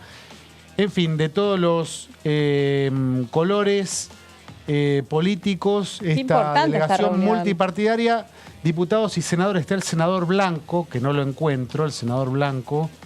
A ver en la foto, no lo veo. Pero también está el senador Blanco y la senadora Duré, en esta delegación, en el Comité de Descolonización de la ONU. Si vemos la siguiente placa, para contar un poquito, esto fue justo el Día de la Bandera, el 20 de junio. Es la reunión que se hace todos los años. ¿Qué contó Camaño sobre esto? No, bueno, hablaron contó, ayer con ella. Ella contó particularmente que estaba en Washington por una reunión de ambiente y se tomó el tren y fue a Nueva York, participó, porque invitaron a legisladores de todos los bloques, había una representación de todos los bloques y particularmente presencia de la provincia de Tierra del Fuego, que tiene jurisdicción sobre las Islas Malvinas. El comité se reúne anualmente en la sede de la ONU en Nueva York y examina la situación respecto de la aplicación de la Declaración sobre la concesión de la independencia a los países y pueblos coloniales. Fue creado en 1961 por la Asamblea General como un órgano subsidiario dedicado a cuestiones relativas a la descolonización. Existen aún 17 situaciones coloniales pendientes de solución, que son tratadas por este comité. De ese total, 11 involucran al Reino Unido. Vaya imperio, ¿no? Claro. El Reino Unido, vaya imperio. Reino. El Reino Unido. Entre ellas, la cuestión de las Islas Malvinas. Son 11 situaciones, otra el Peñón de Gibraltar, ¿no? En algún momento, el Reino Unido, perdimos de vista quizás en la época de Malvinas, que reinaba sobre lo que hoy son 70 países, ¿no? Nada menos, ¿no? Esa potencia imperial. Bueno, como todos los años, el comité aprobó una resolución sobre, digo esto en el sentido de la aventura militar de la Junta Militar en 1982, ¿no? Que venga, bueno, todo lo que fue el desastre militar de Malvinas, la recuperación por la vía de las armas. Bueno, como todos los años, el comité aprobó una resolución sobre la cuestión de Malvinas, en la que se reitera que la manera de poner fin a la situación colonial es la solución pacífica y negociada de la controversia entre Argentina y el Reino Unido, al tiempo que pide a ambos gobiernos que reanuden las negociaciones a tal fin, ¿no? Todos los años general se hace no han sido pacíficas, ¿no? No han sido pacíficas las soluciones, digamos, cuando había una colonia, siempre ha habido levantamientos o procesos donde en esos propios países querían emanciparse. En general ha sido bastante así en la historia. El colonialismo en el siglo XX, la mayoría de las situaciones, o gran parte de las situaciones coloniales, se resolvió por luchas contra el poder colonial, ¿no? Claro. Sin ninguna Argelia, duda. por ejemplo, sí. Para los argentinos y argentinas, las Malvinas, Georgia del Sur y espacios marítimos circundantes fueron, son y serán argentinos, volvió a destacar la delegación multipartidaria ante los representantes diplomáticos presentes, delegación que estuvo encabezada por el canciller Cafiero, decíamos recién, el secretario de Malvinas, Antártida y Atlántico Sur de la Cancillería, Guillermo Carmona. La integraron los diputados de esta casa, Eduardo Valdés, Alberto Acef, Rosana Bertone, Graciela Camaño, Mabel Caparrós, Julio Cobos y Carolina Jutrovic, junto al director general de Diplomacia Parlamentaria, Ariel Sotelo. Todos por parte de la Cámara, ¿no? También estuvieron el gobernador de la provincia, Gustavo Melella, y los senadores Pablo Daniel Blanco y María Eugenia Duré. Esto fue, creo que fue la última placa que tenemos. Esta actividad tan importante todos los años ante el Comité de Descolonización de Naciones Unidas se renueva el reclamo de la Argentina para que el Reino Unido se siente a negociar, como ha resuelto la ONU, la cuestión de la soberanía de nuestras Islas Malvinas. Bien, interesante y necesario este tema, y también, gracias Guido, y también importante que haya sucedido durante la celebración del Día de la Bandera, porque bueno, claramente hubo otros eventos que por ahí se llevaron puesto, ¿no? Este día importante de nuestra historia nacional, también el 17, el día sábado, el día de la conmemoración del general Güemes. Bueno, otra de las figuras importantes de nuestra historia que consiguió un feriado hace muy poquitito tiempo. Sí. Así que a veces uno, ¿qué era el 17? Y como que pasa por alto. Uno sigue aclarando y recordando quién fue y qué lugar tuvo Güemes. Incluso cuando se replantea o se repasa cuál es la agenda de los gobernadores del norte, la consigna de ellos, ya que uno de ellos va a integrar, o dicen que va a integrar una de las fórmulas presidenciales, dicen que bueno, los gobernadores del norte tuvieron un rol fundamental en la independencia de nuestro país, y que después a lo largo de los años y de la historia fueron provincias muy segregadas, muy discriminadas, postergadas.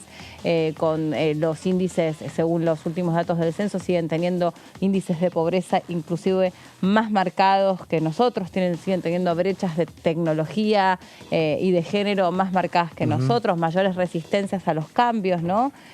Bueno, resulta que un país no evoluciona todo igual, precisamente por también las influencias, me imagino, de... Bueno, eso lo debes saber más vos, Jessy, por tu condición de socióloga, pero provincias que también están incluso más marcadas a veces por su cotidianeidad de sus límites o de sus fronteras con otros países que con el resto del país, ¿no? No sé, hace poco estuve, por ejemplo, en la provincia de Misiones y viven una realidad completamente distinta. Aparte, bueno, en Iguazú, que dentro de Misiones también no es Oberá. Como te contaban, como su realidad es ir y venir a Brasil o a Paraguay. Mendoza con Chile, Jujuy con Bolivia. Exacto. Donde ahí están más marcados, si querés, por esa situación. que por ahí por el arrastre de cómo evoluciona y ahí el resto es como del que a país. veces se ve que son los límites construidos, ¿no? Por los países, pero que a veces, digo, más allá del límite que te pone una frontera, hay culturas. Exactamente, hay un arraigo que cultural. se comparten mucho más, o sea, aunque sean países diferentes. Completamente, digamos, ¿no? y lo ves a lo largo, ya que hablábamos del Reino Unido, qué sé yo, lo ves a lo largo de la historia mundial. Esto se ha dado siempre, digamos, como países se han ido, bueno, lo hemos visto con Rusia y con la guerra de Rusia y Ucrania, cuando tienen una cuestión de ellos mismos, viste, los corresponsales que estaban ahí cubriendo la guerra decían, la verdad es que hay un emparentamiento, hay una simetría total en las culturas, digamos, van detrás de los mismos valores y sin embargo la cuestión estrictamente de la política se ha metido ahí y ha dividido esos pueblos por siempre cuando siempre han sido hermanos, pueblos hermanos, con culturas totalmente asimiladas por una cuestión lógica de territorio. Vamos a repasar ahora un tramo del programa que se emite por aquí por DTV, Todo Cultura, y en un ratito seguimos repasando la realidad parlamentaria con más placas que resume información importante que nos trae Jessy, así que eso lo compartimos en un ratito. Como universidad somos muy jóvenes, ¿no? Sí. Porque como universidad nacimos en el 2014 por ley. El IUNA se creó en el 96 por decreto de necesidad y urgencia. Vienen de un proceso así ¿Sí? de Y para atrás, nosotros realmente nacimos en el 48, con el plan quinquenal del general Perón, donde se habla de la creación de la UON, que es la Universidad Obrera Nacional, que después se convierte en la UTN. Sí. Y nosotros, que también veníamos desde un pensamiento nacional, pero se crea por la parte artística, de entrar a la cuestión artística para crear en ese momento, dada la cantidad de inmigrantes que había en el país, crear un pensamiento nacional. ¿Sí? Entonces ahí se crea la Escuela Nacional de Danzas Tradicionales y Folclore. Mira. De la mano de Marechal y de Antonio Barceló, que fue el primer director. Buenísimo, parte básica de nuestra cultura acá, contemporánea sobre todo. Entonces, bueno, desde ahí venimos, por supuesto, fuimos sufriendo cambios después del 55 y así sucesivamente hasta llegar a ser el IUNA. Esto es así, o sea, el que entra a la carrera no entra normalmente de cero. Tenemos estudiantes que abrazan la carrera, tenemos estudiantes que van de 18 hasta... Bueno, algunos recién salidos de la secundaria, digamos. Y otros que se están jubilados, ¿viste? Que están jubilados. Claro. Pero la mayoría viene con un conocimiento, o sea, por la escuela primaria, ¿sí? Pensá que el arte folclórico, o sea, la danza folclórica, es tal vez la disciplina que más se practica en todo el país. Sí. O sea, vas a pueblos pequeños y tienen 4 escuelas, 10 ballets folclóricos. ¿Entendés? Sí. Entonces, y tenemos, justamente nuestro estudiantado, el 75% son estudiantes de las provincias y del interior de las provincias. Bueno, ¿cómo está este programa paralelo que estamos parecemos Bernardo Neustadt y ¿cómo se llamaba? El programa de La Hora Clave estamos haciendo. Dios mío, bueno. Esa parte no les podemos contar de lo que estábamos opinando de las fórmulas presidenciales y bueno, decías vos que Yasky ya tuiteó. La primera voz oficial que aparece, el diputado Hugo Yasky, tuiteó la fórmula Guado-Mansur. Guado-Mansur, sí. Bueno. Así que, bueno. Está más encaminado, pero bueno, claro, ya no estamos hablando de un leak, de una filtración, ya es más oficial que otra cosa. ¿Vos estás chequeando? Y estoy viendo, pues mientras estamos acá... Están pasando un montón de cosas, ¿no? Uno mira de reojo un poquito las informaciones, a ver si aparece la confirmación, ¿por qué? ¿Y ahí Sergio Massa va como senador? Es lo que se dice, o sea, por supuesto que no hay nada confirmado desde, o sea, hicieron una conferencia de prensa o un comunicado. Pero ¿qué conferencia de prensa? Eso hace 20 años, ahora te enterás por un tweet, por un video por YouTube. Pero se sacaron una foto también. No hay todavía. Hubo movimientos en el día de ayer que validan de alguna manera los rumores, o sea, porque estuvo Mansur en el día de ayer reuniéndose con la vicepresidenta, lo mismo Guado de Pedro, o sea, de alguna manera eso valida que hoy esté. Esa sospecha, digamos, o ese el rumor. Run Run dice que ya está, ¿no? Sí, el Run Run dice que ya está. Pero... Sí. ¿El Run Run no es el programa de Crónica? el run run del puede ser bueno. espectáculo. Sí, puede ser. No digo por si, ya que estamos Nosotros hablando de todo un decimos, poco. sí, sí. Bueno, Jessy, ¿con qué seguimos? ¿Cuál es el tema que traes vos? ¿La ley Olimpia? Debate de cuidados. Hoy Lupecker nos hablaba Para de vos, presta atención. De todo el capítulo de licencias en la ley de contrato de trabajo, no así de lo de los monotributistas, pero otro de los capítulos que nos adelantaba Lu Pecker es que lo que tiene que ver con los cuidados comunitarios, ¿no? Y en este caso este es un proyecto de reconocimiento salarial a las cocineras de los comedores, los merenderos. Es un proyecto que se llama Programa Nacional de Trabajadoras y Trabajadores de Comedores y Merenderos Comunitarios.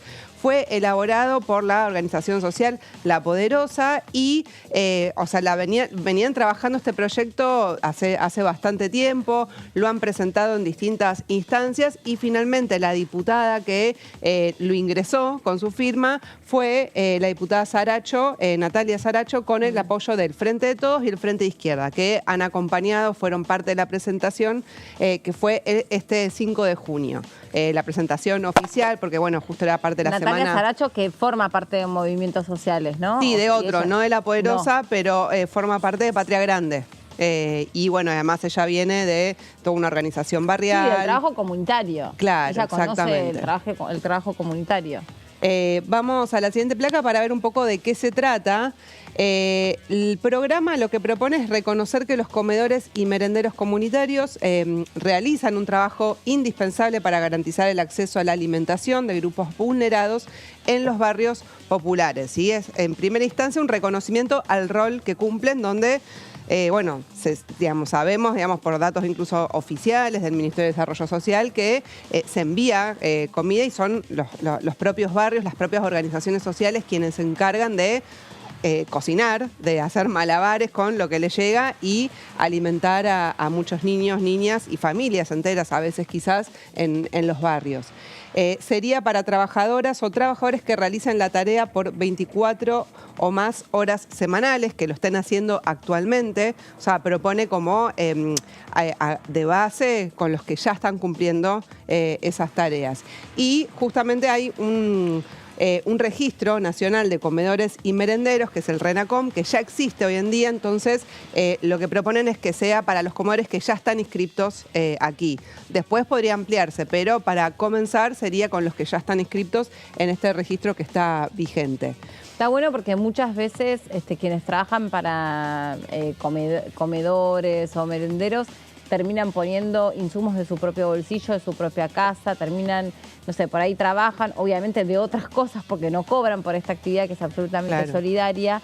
Y a mí lo que me gusta a veces destacar, que detrás de las leyes hay historias y detrás de las leyes siempre hay mensajes, ¿no? O sea, lo que vos también como órgano de poder emitís con una ley es un mensaje a la sociedad y que es valorizar el trabajo comunitario y solidario, ¿no? O sea, ahí donde vos estás reconociendo económicamente la cantidad de horas que en general mujeres, pero también varones, dedican a atender a otros. Estás hablando además de personas que están inmersas en esas comunidades, que forman parte de esas comunidades y a las que no les sobra nada.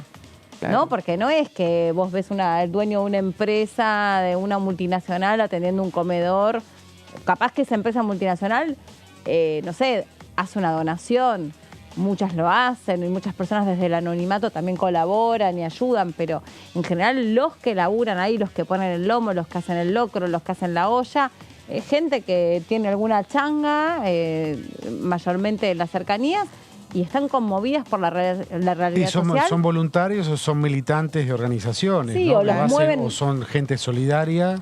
Sí, gente que ha abierto en su momento merenderos en sus casas, ha abierto espacios viendo la... Acordate Margarita Barrientos, por ejemplo. Sí, es un ejemplo, sí. Claro. Por citar alguna, ¿no? Pero en general también... Y en la pandemia vimos mucho. También el proliferaron y no daban abasto. Ahora, a mí lo que me hace ruido, viéndolo, no porque me parezca mal el proyecto en sí, pero ya estamos en un punto en la Argentina donde estamos hablando de la institucionalización de la olla popular, donde ya la persona que hace la olla popular ya recibe un dinero porque ya la olla popular, que debería ser algo de emergencia en una crisis, parece que llegó para quedarse y ahora también tiene que ser reconocido el trabajo. Eso es lo que me parece también, que no hay que dejar de ponerle el ojo, ¿no? Bueno, así como el plan social. No naturalizar. No naturalizarlo. Claro, que estamos naturalizando que la olla popular, esto es la olla popular, no hablemos de... los chicos y la gente tiene que comer no en la iglesia, no en Cáritas, no en el colegio, tiene que comer en su casa, en el seno de su familia. La gente no tiene que ir a comer a lugares donde... Es decir, estamos hablando de lo que debería ser. No naturalicemos la olla popular. Bueno, pero ¿no? está súper interesante lo que vos decís, pero también al mismo tiempo me pongo del otro lado y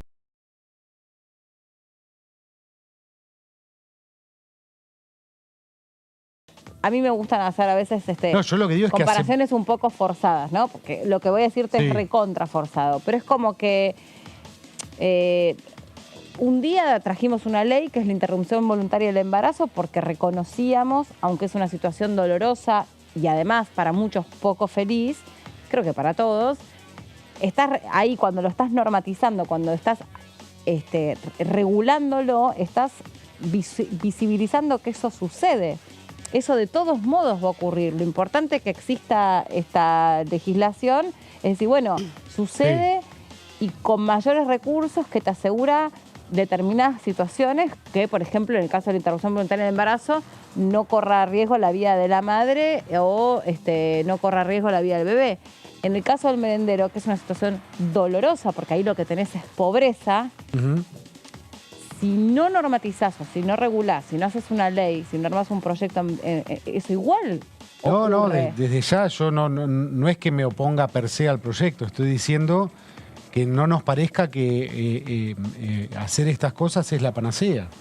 Lo diferencio de la interrupción voluntaria del embarazo porque es algo que el aborto existe desde que existe la historia y ahora en tiempos modernos hablamos del derecho, del mayor derecho que tiene la mujer a decidir sobre su cuerpo, ¿no? En estas situaciones. Pero ha existido en todas las clases sociales el aborto desde en la historia. Sí. Y desde la antigüedad ha existido. Sí, entiendo al punto. Yo lo llevo de que en tiempos modernos, en el tema de la olla, antes era la olla popular, ahora tenemos ya registro nacional de comedores y merenderos. Ya tenemos la normalización de una situación. También hay un RENAVAP, lo que pido es no normalizarlo. Registro Nacional de Barrios Populares, por ejemplo. Bueno, pero en tal caso, digamos, profundizando, ¿de dónde saldría el Es una observación salario? Lo mío, nada más. Obvio, sí, nada más. ¿De dónde saldría el salario? Ahí vamos a ver. Bueno, esto es parte de lo que tiene que ver con, prestaciones que, o sea, todo el tema de la alimentación es algo que debería hacerse cargo del Estado. Bueno, hoy en día lo hacen las organizaciones sociales, ¿no? O sea, para pensar en términos de políticas públicas, todo. Entonces vos tenés acá, por un lado, un trabajo que se está realizando que no es reconocido, donde además se cruza con mayoría de mujeres, que son las que más están al frente de la olla en los barrios, ¿no? O sea, eso lo sabemos, hay estadísticas, ahora vamos a ver algunos datos, entonces creo que se cruzan esas dos cosas, como hay un debate sobre el trabajo, efectivamente, incluso muchas organizaciones sociales lo plantean, dicen, no es que no trabajan, o sea, hay muchos, vos cuando decís, bueno, la desocupación es muy baja, ¿por qué es? Porque, lo decías vos, Meli, hace un rato, porque hay muchos que hacen changas, o sea, que se dedican a hacer trabajos informales. Entonces, esto es, de alguna manera, es una parte, es un universo de un trabajo informal, de algo que incluso el Estado debería garantizar, y hoy hay una falencia en ese terreno, y sería reconocerle derechos como trabajadores. O sea, es reconocerlo como un trabajo que lo es. Es equiparable al de los recuperadores urbanos, al de los cartoneros, a tratar de formalizar ese trabajo, a tratar de identificarlos, de tenerlos en un registro, de que incluso cobren un sueldo por eso que hacen, que esté más cuidado, que te invita a que vos en tu casa separes en origen la basura y entonces los reconozcas no solo como un pibe que se gana la vida vendiendo cartón, sino como alguien fundamental si queremos ir hacia un camino más sustentable. Pues yo creo que acá también, de alguna manera, podés ir quitando lo que hablábamos antes, los intermediarios en los planes sociales. Claro, Porque sí, los en planes esto sociales, sería sin intermediarios. en los planes sociales también te dicen, no, sí, es verdad que nosotros nos quedamos con un porcentaje de el 3%, creo que es algo así, de lo que cobra la gente que está adherida al movimiento, bueno, porque tenemos que bancar la olla popular para las marchas. Por ejemplo. Así que acá no habría excusas para quedarse con... Yo pienso, no sé. No sé si está contemplado no sé cómo es en las organizaciones sociales, si es en todas, si es en algunas. Eso bueno, desconozco, viste que pero Belibonis esto lo sería reconoció. sin ningún tipo de intermediario. Belibonis lo reconoció eso, que sí, que efectivamente el movimiento se cae, pero que tenía que ver con movilizar la gente. Claro. Y movilizar y darles de comer cuando pasaban, no sé, 12 horas en un acampe. Claro, en los acampes de la 9 de julio fue, claro. Bueno, en esto sí, o sea, efectivamente me parece bien lo que señala Guido de no naturalizar, ahora es una realidad que está y es intentar darle una solución a esa realidad que hoy existe y que existe hace varios años además, ¿no? O sea, si bien, bueno, ya hemos visto imágenes del 2001 donde existía... ¿Vieron la película? ¿La serie? Sí, la vi. ¿Toda? Toda. Me resisto por ahora. No quiero que me cuenten la historia que yo viví. Claro. No sé, me resisto un poquito por ahora. Sí, por dolorosa, ahora. sí, fuerte. Sí. Pero yo vi el primer capítulo y dije, ay, me pasó lo mismo que vos. Ay, no sé si quiero, pero... ¿Y se dejó? ¿Se dejó ver? Me parece que es... O sea, es un buen ejercicio. Yo creo que nosotros tenemos que verla. Yo creo que nosotros periodistas tenemos que verla. Más metidos acá adentro y dedicados a esto. Yo creo que sí, es casi como un ejercicio... Viste, como, no sé, ir a un museo, decir, che, a mí no me divierte tanto esta muestra, pero tenés que ir porque, bueno, esto es un poco un museo. No sé que hablando de 2001, estas cosas que se naturalizan, la Plaza de Mayo a partir del medio nace ahí en el 2001. Sí, las vallas. La gente entraba... Y acá en el Congreso tampoco había. No, la gente caminaba por la vereda de Balcarce 50. Obvio. El poder se fue aislando, se fue amurallando. En la época del primer gobierno de Kirchner, primero tenían vallas, después cada vez fueron haciendo más altas las rejas. Y la Plaza de Mayo, el que era secretario de Seguridad lo hizo, Juanjo Álvarez, que fue un personaje importante en esa crisis, que manejaba la fuerza de seguridad.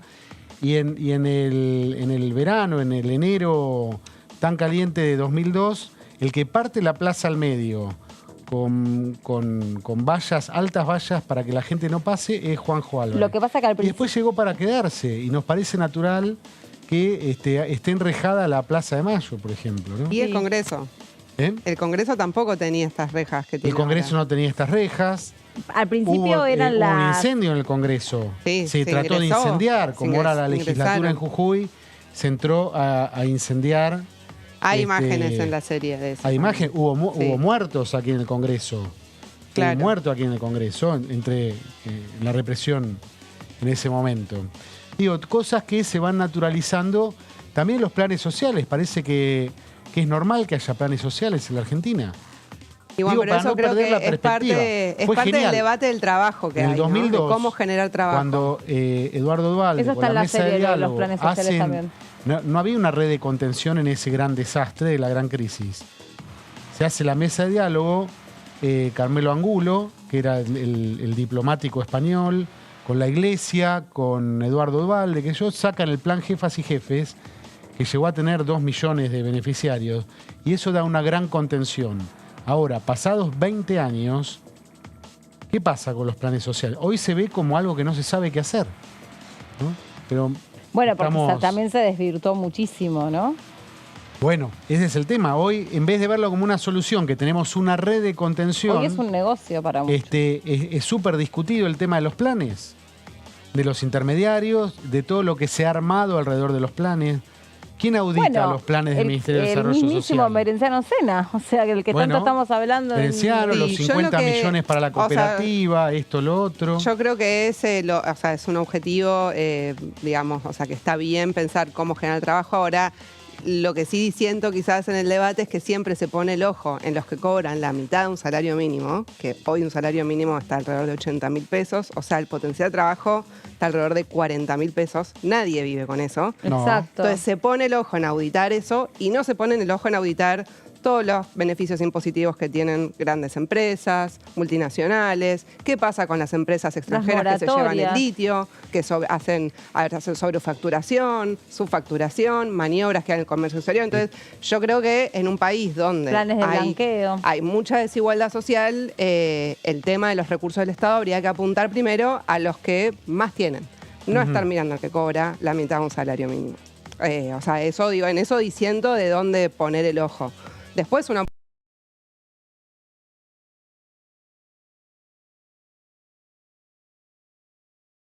Cuando se habla del clientelismo por la gente de bajos recursos o por el pobre, se estigmatiza, y el clientelismo está en el mundo empresario, en la gente que saca beneficios, en regímenes de promoción. Hay clientelas políticas y no es solamente la gente de bajos recursos. No hay que estigmatizar. El mejor ejemplo de eso fue y que además son situaciones que es gente que está pasando hambre, verdaderamente. Que cuando hablas de pobres, acá hablas de gente que está hambriada. Yo digo, digamos, el pobre en una estadística no te dice nada. 2 de cada 5, de cada 4, no te dice nada. Ahora, cuando vos ves en qué se traduce la pobreza, que es un tipo que vive en la ciudad de Buenos Aires y se muere porque está en la calle. O sea, eso es indigencia, eso es pobreza, eso es invisibilizados, eso es que vos pasás por tu casa y ves una persona que está durmiendo en el hall del edificio y en lugar de decir, che, te traigo un té caliente, ¿por qué estás acá? ¿Cuál es tu situación de vida? Es, hola, sí, me lo pueden retirar porque queda poco estético que este señor esté tirado y sea parte del decorado de mi edificio, porque de esto estamos hablando. Para mí, uno de los ejemplos es la polémica que se armó alrededor de la señora, para mí, fake, de la que se hacía las trencitas. ¿Se acuerdan? Sí. Que se desarmaba las trencitas y decía que no le gusta laburar y que ella vivía de los planes. Y después fue un personaje que medio que estuvo armado, claramente, pero digamos, fue como la mejor manera de exponer, ¿no? Lo que un montón de personas ya cree que, en general, el tipo que cobra un plan es un vago, el tipo que hace es un piquete porque no le gusta laburar. Acá está lleno de trabajo, lo que pasa que acá en la Argentina nadie quiere laburar, por eso está lleno de no sé qué.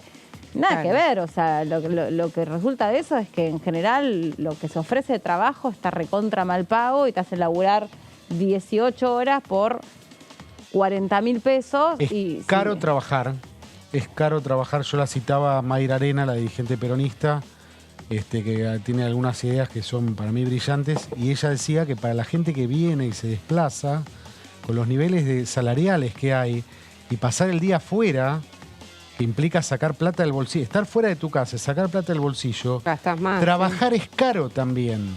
Y eso tiene que estar también en la ecuación, el tema de los bajos ingresos, ¿no? Y el tema de los cuidados. Lo poco que se paga. Muchas veces las mujeres terminamos cambiando dinero para poder más o menos tener una realización profesional y ser madres. Porque tenemos que tener a alguien que cuida a los pibes. Bueno, si les parece, avanzamos para ver algunos puntos. Pero es un debate. Y creo que estos proyectos igual disparan también estos debates que, le da cuerpo, ¿no? Lo hace más concreto. Vamos a la siguiente placa para ver algunos puntos de la propuesta de este proyecto. En la siguiente placa, por favor. Ahí está. El salario sería fijado periódicamente por la Comisión Nacional de Trabajo en comedores y merenderos comunitarios. Es decir, el proyecto mismo propone crear esa comisión. No puede ser menos que donde estén todas las partes del Estado, los sindicatos, organizaciones sociales, y no puede ser menor a un salario mínimo vital y móvil en mano, ¿sí? Pero eso se fijaría en escalas salariales todo desde esa comisión. O sea, es algo que quedaría para la reglamentación desde ahí. La jornada de trabajo no puede ser mayor a 7 horas diarias y 45 semanales, un descanso semanal de 48 horas corridos. Después plantea el proyecto derecho a vacaciones y aguinaldo, indemnización por antigüedad y preaviso, es decir, reconoce todos los derechos que hoy tiene cualquier trabajador formal. Vamos a la siguiente placa para ver los otros puntos. Licencia paga por enfermedad y accidentes, maternidad o paternidad y otras especialidades, incorporación a beneficios de la seguridad social. Y también crea un sistema integrado de prestaciones por desempleo con la retención del 12% del salario de las trabajadoras de comedores comunitarios de este régimen, que ahora vamos a ver este 12% qué es lo que se hace para poder cubrir todas estas prestaciones. Vamos a la siguiente placa. Las prestaciones van a ser, por ejemplo, un seguro de desempleo, indemnizaciones, prestaciones médico-asistenciales, o sea, de ese 12% que se le retiene del salario, sería para poder brindar todo esto, para el beneficio del grupo familiar y el beneficiario, y también asignaciones favorables. Ese monto, el que se le descuenta, va directamente depositado en una cuenta al nombre de la trabajadora, la cocinera comunitaria, o sea, no es que es intransferible. Entonces, les retienen esa parte para que se pueda hacer un fondo de desempleo, poder tener prestaciones médicas, asignaciones, etcétera. Creo que quedaba alguna más, no me acuerdo. Ahí está, sí. Esto, algunos datos para tener en cuenta por qué es lo que fundamenta la presentación de este proyecto. El RENACOM, en Argentina, el registro de los comedores, existen, se calcula, 34.782 comedores y merenderos en los que trabajan 13.449 personas. Se estima que son 10 millones de personas asistidas en estos comedores y merenderos comunitarios del país. 10 millones de personas con 135.000 casi personas que trabajan ahí. El trabajo en comedores y merenderos se encuentra feminizado, casi el 63% son mujeres, al igual que otras ramas de la economía popular, como servicios de limpieza, donde las mujeres representan el 88%, cuidados, 89% de las mujeres, o cocina, el 73%. Así que bueno, esto es un poco una radiografía de, que es una realidad que hoy existe y que da un beneficio incluso a millones de personas, 10 millones, es un dato fuerte, digamos, para ver, la importancia de reconocer este trabajo que se hace todos los días en los barrios. Bueno, gracias Jessy por esto y bueno, sí, digamos que lo mejor que podemos hacer nosotros, más allá de ponerlo en cifras y de contarlo, también es problematizarlo, como decía Jessy, porque hace a la realidad que nos toca vivir durante la pandemia, durante los meses de encierro y de mayor cese de actividades. Muchas de las notas que hacíamos tenían que ver con las historias de vida que pasaban por los comedores y merenderos, personas que tal vez por primera vez y con muchísima vergüenza, sobre todo, se acercaban a un barrio, claro, ya no en una iglesia, como decías vos, o en alguna organización de estas solidarias, sino que era una persona conmovida por lo que estaba pasando, que también ella se había quedado digamos, sin recursos, pero se daba cuenta que por ahí tenía un poquito más que la familia al lado. Y también, ojo, que en muchos casos son personas atravesadas por historias ellas mismas de vida muy, muy tremendas, a veces cruzadas por situaciones de consumo problemático, donde hacen todo esto incluso para poder estar cerca, ¿no? Para poder tener a los pibes ahí cerca y ver si de esta manera lo pueden monitorear un poco, sostener un poco desde lo emocional.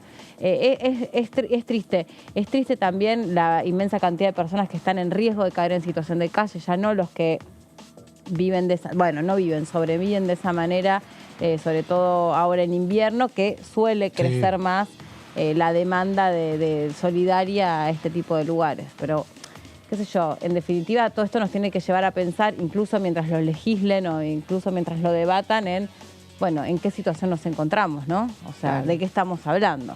Sí, yo creo que aparece cada vez más lo que vos decías, también lo del caso de los cartoneros, recicladores, todos, a donde se muestra que hay un intento, digamos, de poder avanzar en la formalización, ¿no? De algunos de esos trabajos que hoy existen y que son los más extendidos. El 40% de la población hoy trabaja en condiciones informales y eso es un tema. O sea, es un tema que venga el gobierno que venga, o sea, va a tener repercusión, y es un debate en todo el mundo, por eso hay distintos proyectos, incluso acá en la Cámara que hemos visto, que planteamos cómo generar trabajo genuino.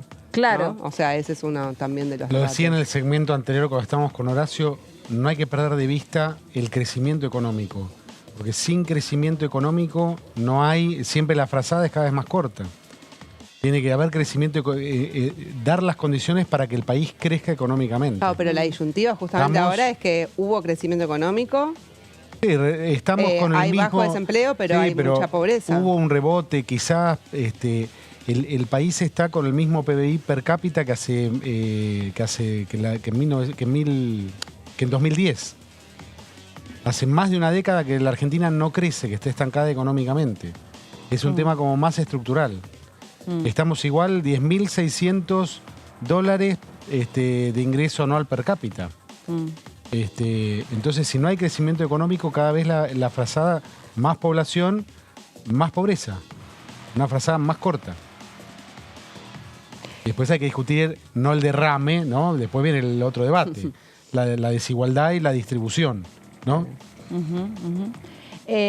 Bueno, digamos, yo creo que con todo lo que venimos hablando, como para unir todas las partes, me parece que no hay que, este crecimiento y económico es un poco estar mirando, o hay un enorme desafío por delante, que es estar mirando esta Argentina que es tan diversa, que es tan dispar y que tiene brechas de distinto tipo, ¿no? Ahí donde mirás y pones la lupa en un sector o en un tipo de actividad, te das cuenta que hay un montón de complejidades que, bueno, que definitivamente hay que tratar de auxiliar, de socorrer, de atender, pero también siempre como Estado yo apelo o apunto a la idea que lejos de normalizar, o sea, se trate de resolver, de subsanar, de cerrar y de poder, en definitiva, acercar otras posibilidades a todos, ¿no? Porque creo que lo que se nota, lo que se percibe es como muchas ganas, ¿no? de poder vivir en un país mejor, pero también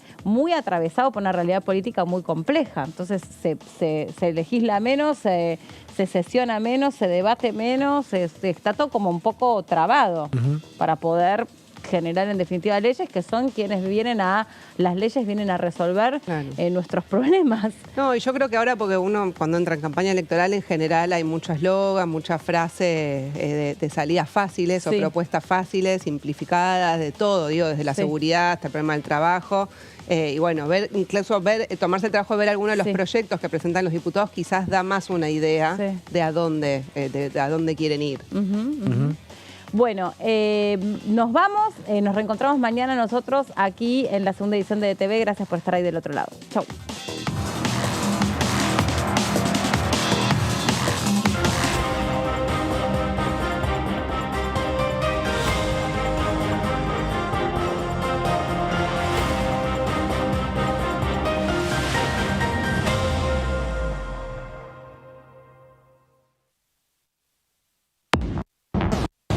¿Cómo le va? Esto es el análisis por aquí por DTV. Este problema, como el problema de los alquileres, son dos temas que afectan a una cantidad muy importante de gente, sobre todo de clase media baja, que está atravesando una situación compleja, así que tenemos que avanzar rápidamente. No entro a juzgar esto de la conveniencia económica, no, los propietarios, ante la posibilidad de no poder hacer ajuste de alquileres, no ponen en oferta los departamentos, las viviendas. Y tenemos que ver una forma, en mi modesta opinión, creo que si libráramos al acuerdo de partes, el tema se podría llegar a arreglar. DTV, el análisis, de lunes a viernes.